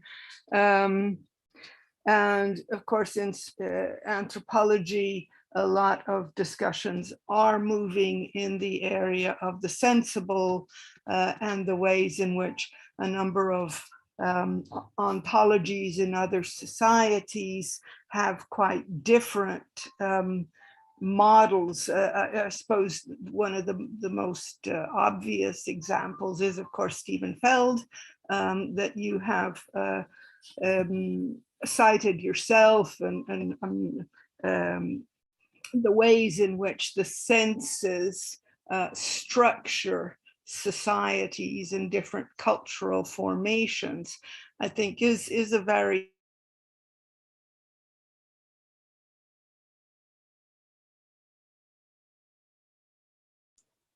Il y a un problème, j'entends plus rien. Yeah. Are you there, Susan? Yes, there is a problem. You can't hear her. It seems that she's having a connection problem. interesting. Okay. We lost your question. There was problem, the communication problem, signal problem. Oh, okay, did we get to Stephen Feld and the Kaluli? I don't know where we stopped, but anyway, so I was discussing the significance of thinking about how the sensible structures cultural formations that was brought up in Roberto's paper. And in the case of the Kaluli, I think is one of these situations, one of these societies that is perhaps more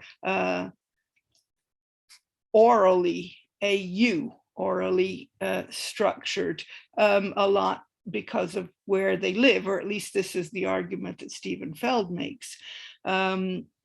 And he even describes in considerable detail a particular mode of listening that is, quite interesting, the lift up over sounding mode of listening, which I think turned up in Rodolfo's paper as well, when he was talking about the bird, the bird which with the different sounds and the way in which we focus in on one particular sound when there are several other sounds being layered. However, apparently in the case of the Kaluli, this is how they want to listen. So they structure their music this way. And Feld tells this wonderful story about where he would put the earphones on the Kaluli and then they would move one so that they could hear other things as they were listening to this one, because they weren't able to concentrate on one single sound. They needed the other sounds in order to hear whatever it was that had to be lifted up over sounding. So this brings in this issue of how different ontologies of listening are present in different ways and structure the whole musical world, the ritual world, the ways in which people interact, the ways in which they talk to each other.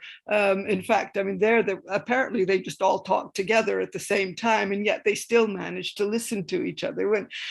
When we have this idea that listening is something it's you turn taking, so it's you, now it's me. Now, so anyway,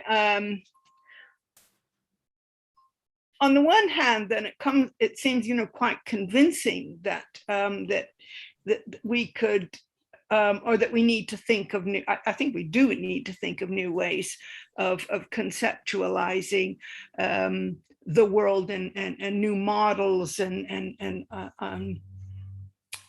a hearing-based or listening-based model would be very interesting. But what about the other senses? I suppose that's, and even the visual. I mean, some of the distinctions made between the oral and the visual could potentially be contested insofar as seeing is a subjective aspect. Seeing is also temporal and spatially based, because what I see at one moment may not be what I see the next. And therefore, are objects really as static, or is that, you know, a response? I'm constructing a model, and therefore I need to make these make these separations that that distinct, but that perhaps a combination that is not necessarily, we don't need to, you know, overturn one to take on another, but also of just viewing how a retinal orientation to the world is actually far more complex than perhaps retinal hegemonic models make them out to be. And similarly, that this would suggest, okay, let's think of other ways. What would a sound-driven orientation be? What would a feeling orientation be? I mean, there are various senses, and well, as Rodolfo actually pointed out, you know, hearing involves lots of different senses. So anyway, I'll stop there. The question is, you know, can we not think of, do we need to overturn one to move to the other? Or can we not think of more flexible ways of conceptualizing the world? Thank you for your question. I switched to French. Oui, vous avez tout à fait raison. Yes, you are right. La police sensorialité, this is the crucial issue of phenomenology. We do not grasp the world through a single channel. Our perception of the world supposes a sense synergy, the set of senses. And you are right. My position could be envisaged as reductionist. But what I didn't say was that I think that we can use sound as a metaphor of polysensoriality, because the sound is the only way we have to establish a relationship with the world, in which sound, it includes, it encompasses multiplicity. It seems to me that if we use the sound metaphor, it can give us, we can use the sound dimension as the only sensorial form that can give us a direct perception of polysensoriality without falling onto polysensoriality itself. We take into account ambience, atmosphere. It refers to polysensoriality. It refers to a dynamics that is immediately global. At the same time, and I add this, you are right, we can question that. It's questionable. Seeing, listening, touching, tasting, yes, but there is one part of psychology that works on sensorial differentiation, and it shows that at certain levels, like a brain of someone that is blind activates functions that have to do with vision and of listening, sorry. And we can all experience this. We close our eyes and we listen. We hear our environment, and based on this exercise, we can say we experience this when we close our eyes. We have a reduced sensoriality, and this way we have a different perception. And so when we have a sensory handicap, shows us that we have this complementarity, but we have specificity to one sense. We cannot reduce to the synergy. I use the sound metaphor because I think it's most, it's the one which has the best performance to work on a new model based on an experience, sensitive experience.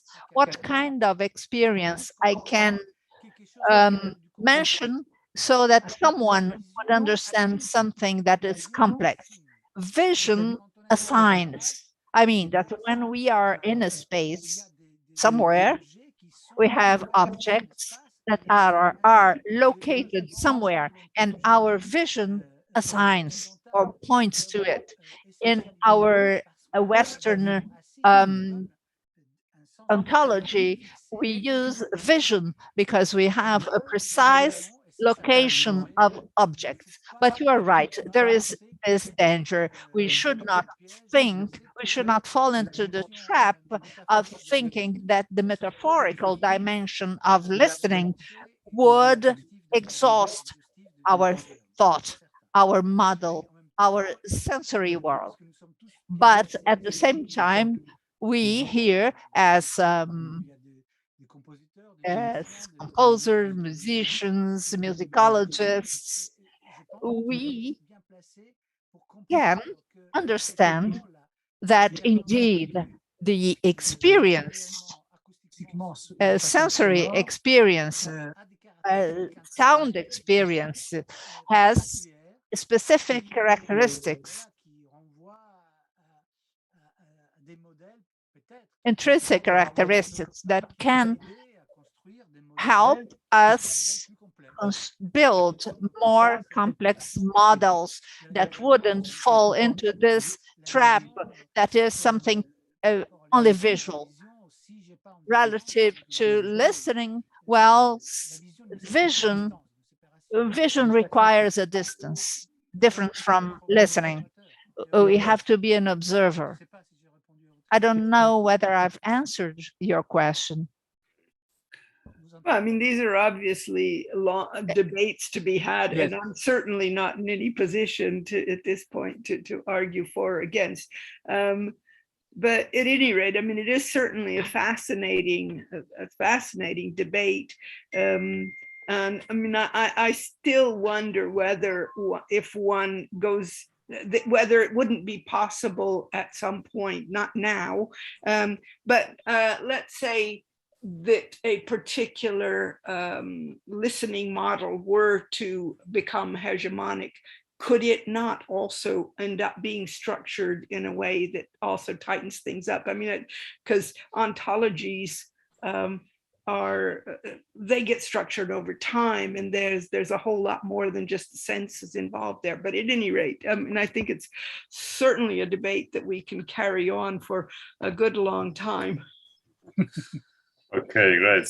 Thank you very much, Susila. Now it's time for Lilian Campesato. Are you there, Lilian? Yes, I'm here. I don't know if there's something else to say, but I'll try to. Can I start? Sure.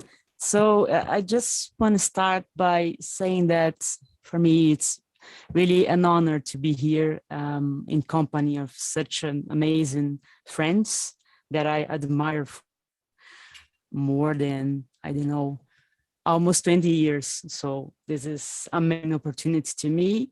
I especially want to mention here André, that was one of my first teachers, my professor, Jeanette L. Howley, and then Rodolfo Caesar. So it's an amazing opportunity to me. So I'm really nervous, but let's do it.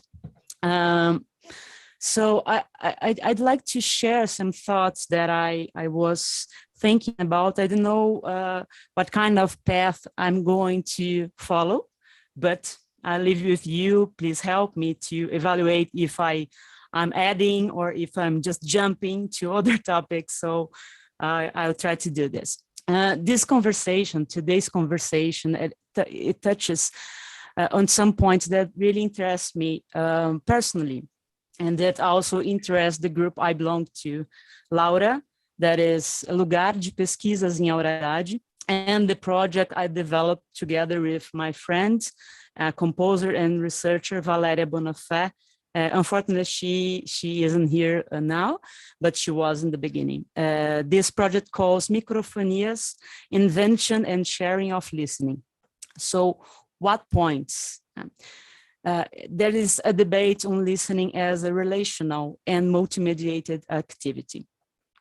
I understand listening as an act producing sound images by means of an experience and multiple mediation transcending the dualities between subject and object. Considering listening from the viewpoint of its production, allow us to question, for instance, how singular listenings are produced. One's escaping dominant protocols controlling subjectivity. How can that which is frequently silenced be heard, listened to? In case of listening, this implies questioning its anthropocentric character in order to recognize just to what extent it also constitutes itself outside ourselves. We can think, for instance, of the listening of a machine. Is it not this what microphones do? Or of an animal, they also have ears. But we can also think just to what extent listening is formed by surroundings, by noises and its sonorous sources, by social, political, and aesthetic forces determining what can and cannot be heard. What is possible to hear and what is not possible to hear. This becomes apparent with listening to an unknown language, comparing the sound of a live performance to that of a recorded one, or when one is moved bodily by political slogans in a demonstration, or by a subwoofer in a dance club. What shapes listening isn't only the sound, what shapes listening isn't only the sound taken as an autonomous entity. Neither it is the listener understood as a predetermined subject. Listening is shaped by forces, differences, and resonances activated here and now by a singular experience, extrapolating the human dimension, making listening drift into a more than human sphere. Rodolfo's question, for example, touches more than human as a mark of a paradigm shift in studies of classical sounds and typologies that describe sounds in a limited way, and about sound epistemology, the untuning of the world, in provocation with Schaeffer's book, The Tuning of the World. The attention to the ethical debates about artists that reproduce the sounds of animals without being able to return any copyrights. I remember the Non-Human Rights Project and that it was brought by Mark Peter Wright, it's a UK researcher. His research investigates the political ecology of sound within the context of anthropogenic climate change, post-natural listening, and critical microphone studies. So who is listening? Me, you, a microphone, a tree, a bird. This discussion follows a recent trend in which things as well as the environment are elevated to the category of agents within the listening processes. I can remember for a book called Do Glaciers Listen? Or Local Knowledge, Colonial Encounters and Social Imagination, or Material Witness, Media Forensics Evidence, or Do Rocks Listen? The Cultural Politics in Apprehending Australian Aboriginal Labor. So I move to Roberto's question. is it then possible to envisage another way of elaborating our concepts and our science? I remember a question brought by Isabelle Stengers. Do we listen to that which insists obscurely? And I add, are we listening to the inaudible, to the unspeakable? Are we capable of doing that? I remember a book, Remapping Sound Studies by Gavin Stengel and Jean Sykes, that refers to a political and geographical distinction between North and South, in which the North appears related to verbal, rational, and visual knowledge, while the South is linked to the intuitive, mythical, and oral. Rescuing the idea of sound as a platform for knowledge also means counterbalancing the hegemonic forms of discourse associated with the cultural environment of the Northern Hemisphere. This allows us to redeem certain forms of knowledge and epistemologies that were eventually put in the shade by this hegemony. I'd like to remember some important authors that can really helps us to think about these issues. For example, Ailton Krenak with ideas to postpone the end of the world, and Davi Kopenawa, the falling sky words of a Yanomami shaman. But for this one, I remember one cultural appropriation about this book that ZKM did using this book to build an opera presented here in São Paulo years ago. So it was a complex question, as Roberto mentioned, and Rodolfo too.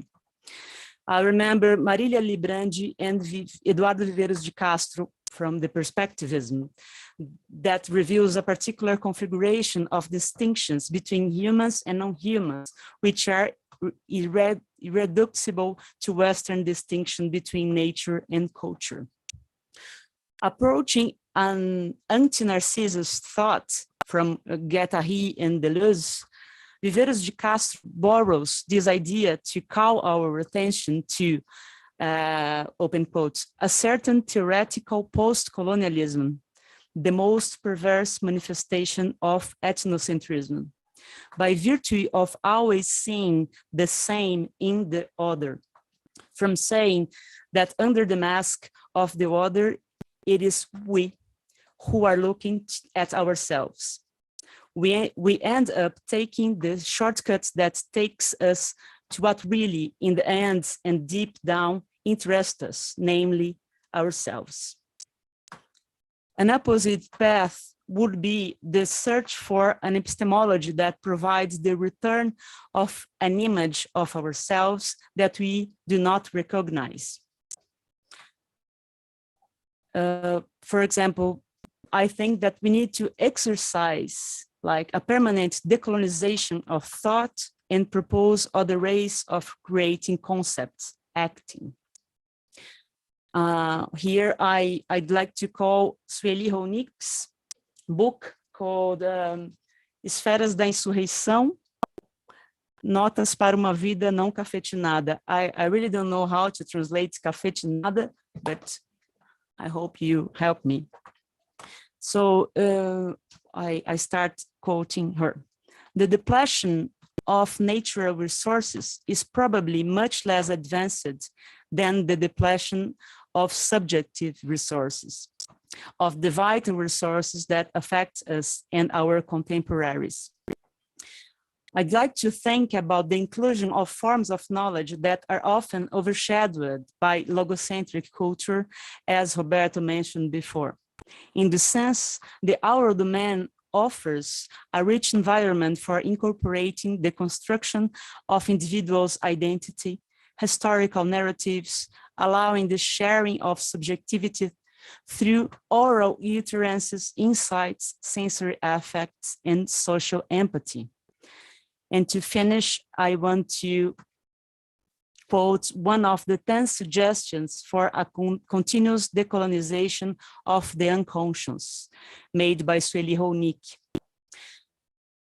start quoting. To activate and expand eco-ecological knowledge and expand it through our existence.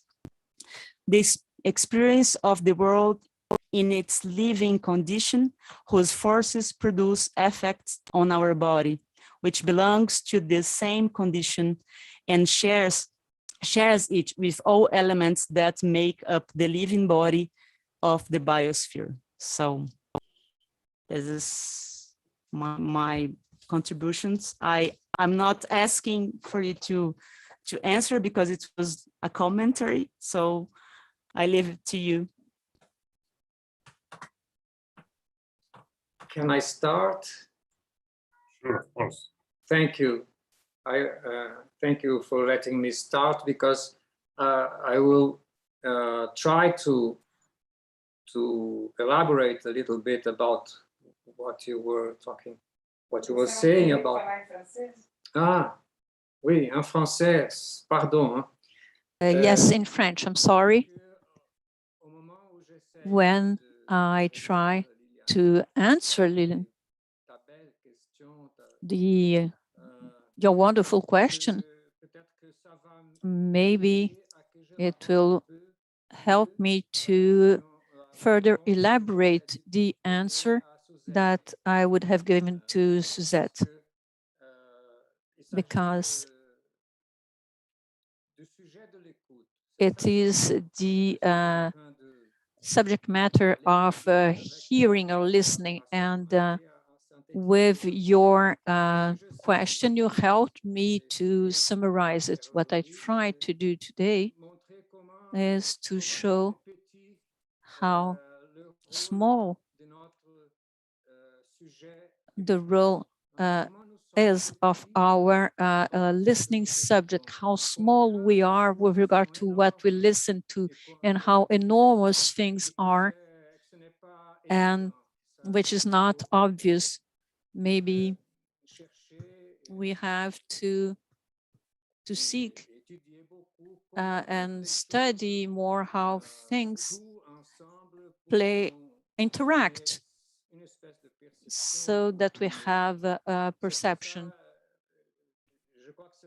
This is why I think this will help me to answer Suzelle's question, how this can affect me physiologically. This story of radiostasis, the feeling, the looking for how the microphone pointed me to a subject and what I wanted to talk about, and maybe I did not emphasize enough, is precisely that in this story, this fable shows how the perceptive subject of this story is small compared to all its surroundings. My perception was mediated, on the one hand, by the beings in nature. On the other hand, there was another being, something that was the microphone, which through technology, technology plays a huge role and responsibility and it plays a huge role behind our thoughts and perceptions. So if I can extend my comment, I started to pay attention to this kind of technological trap based on a very simple experience, which was the following one. I believe it was in 1987.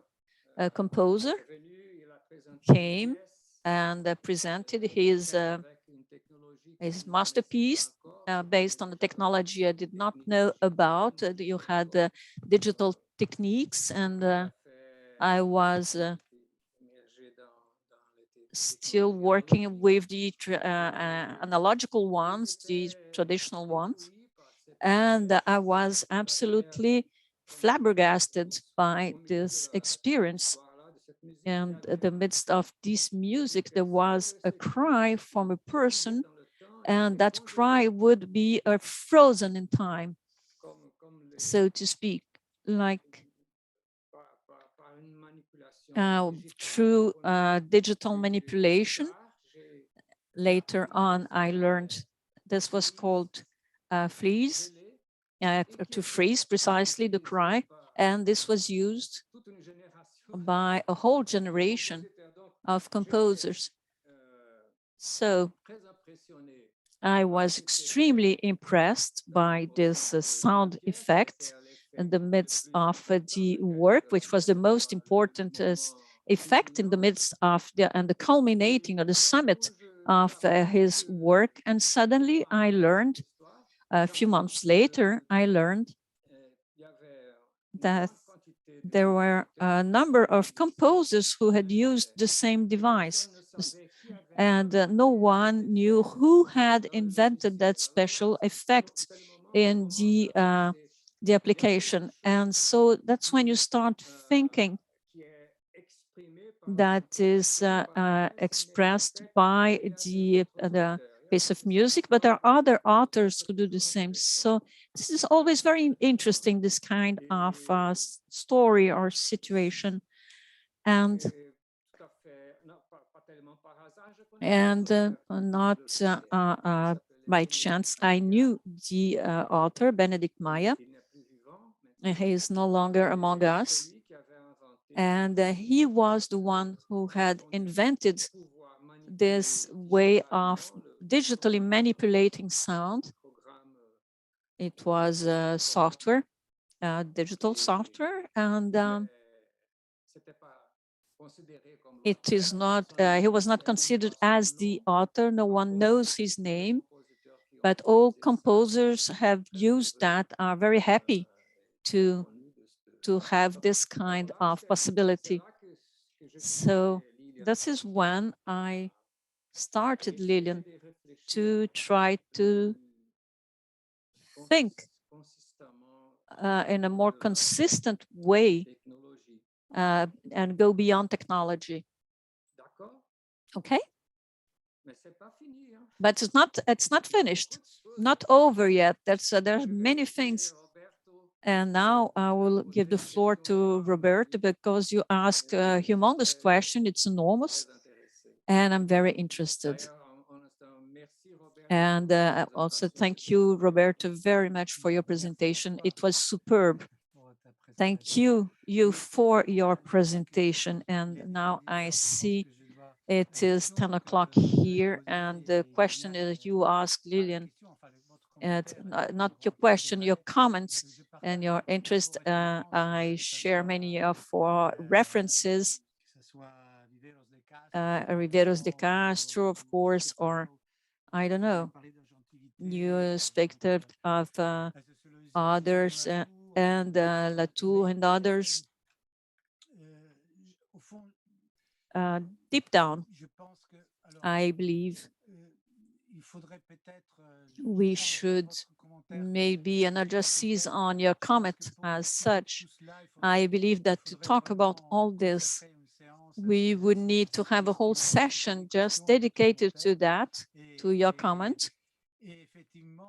And actually, if we go back to the issue raised by Rodolfo about technology, technology is part of the players that are present now, and that we have to take into account. It's a fundamental player which you cannot ignore or set aside.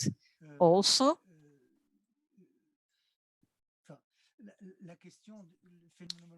the phenomenological issue, the issue of listening with regard to technology can also be asked, not only from anthropocentric dimension, but from a geocentric ones. Technology then is subsumed, it becomes part of the problem, but it's not the problem as we are de facto proposing nowadays. So I believe that if we base ourselves on geocentric standpoint, the sound dimension is a dimension that is an environment that's shared with all the other forms of living, and can be analyzed in itself by itself. So it's very complex. I have no answer. And this issue of technology cannot be excluded by saying merely that technology is a subject. So, technology is an active subject, if we want to use this kind of terminology. At the same time, we cannot give it, make it an absolute, enter a status in which technology becomes the core point around which everything builds itself. But as I said, it's very complex, and it's not in a few minutes that we will be able to answer. I don't know if there are other questions. Anyway, Lillian, thank you very much for your intervention. I would also like to thank Isabelle for her contribution to this event. We time for 1 or 2 questions. Is there anybody who wants to ask something? Is there any other question? Je pense que tout le monde est très fatigué là. I believe everyone is very tired.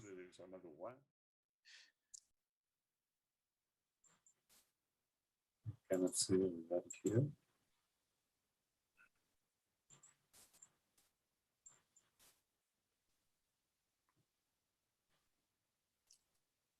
Très bien. Okay. Sure. Well, very good. I would like to ask a question if you still have the energy and the strength for a last answer. There is something that struck my attention in your intervention, this idea of thinking by the environment that was evoked by Stengers, and I tried to see how we can have this knowledge. And as a controversy, we could approach things by their environment and take into account the fact that we also think through our environment, through our constitution itself, our culture, language. We were talking about the languages, our personal history, and the universal history. And somewhere, this makes me think about this idea of a pluriverse, that through this meeting itself, we can apply this observation to this group that we constitute today. And of course, this generates several levels of complexity. And I would like to suggest 3 ways, maybe, not to simplify or reduce, but 3 tips to maybe give some meaning to all this, or intelligibility. There is this idea of listening that is central to what we have. First is to listen to music and think that music, and we're exposed to that last week, and the thought on music, it is quite central, and we have a common point. It's a subject that is common to all of us.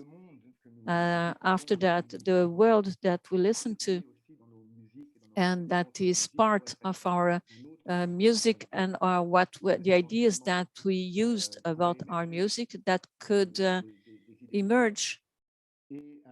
And finally, the listening to one another, to each other, and what this brings. So this is a very, very open-ended question. Maybe Rodolfo or Roberto or someone wants to say something, react to this comment. Well, I would be very happy, even though our time is rather short. I would like to see your reactions to my question. If someone wants to answer. I don't know if I can answer. May I? Just a word. I will try. Yes, okay. Rodolfo goes. Go ahead. No, it was Stefan touched, mentioned your text at the moment, and this is moved me with really, the environment for me is precisely this, how we carry within us everything that is around us. And I believe that Deleuze, when he talks about that, I think he meant precisely that he was a biologist, an Estonian biologist, Jakob von Retzke, who theorized about this very small creature whose name I no longer remember, a tick. And that has its whole universe in itself, and stays there for years waiting for someone to go below the branch on which they're sitting, waiting to drop on the creature or person. And maybe Roberto will say that much better than I can do that. But we should not see that as an individual without bearing in mind all the environment around it, everything that surrounds it during its life. It's like us, and this has to do with what I wanted to say before. We are trying to build our thoughts, our musical pieces, our perceptions, and we are always surrounded by several things. We are there's many other things come before us that build us. We are in ourselves are very small compared to the whole of the environment that surrounds us. That's about it. And very, very briefly, thank you very much, Stefan, for this summary. I do not have much to add, except that maybe, given that Rodolfo has mentioned school, he was talking about two levels of reality, the Unwelt and the Ungern. The Unwelt was the world around, the world of each species, of each individual, and Ungern was the world within its shared existence or dimension. And I believe the model of listening would be somehow that we could have within this concept a model that can be useful for us as well as individuals, as people who are busy, concerned, who try to structure a different imaginary, another vision of the world, this idea of interdependence between these worlds, demand of the one species that is local and this extended world, and understand that we are constantly moving around in both. We are constantly both of them. We are at the same time natural and artificial, and we are constantly within this co-vibrating, co-related universe. But I believe we have to stop now because we are all extremely tired. So thank you very much, Rodolfo and Roberto. Thank you all very much. Thank you to all of you. So I think that if there is no more question, we should be concluding the session. And thank you very much, Roberto, Rodolfo, Lilian, and Susil for all your participation. Thank you very much for being here with us. And thank you very much once again for the organization of all this. Let's meet next week for the third session. Thank you very much to all. Merci à tous.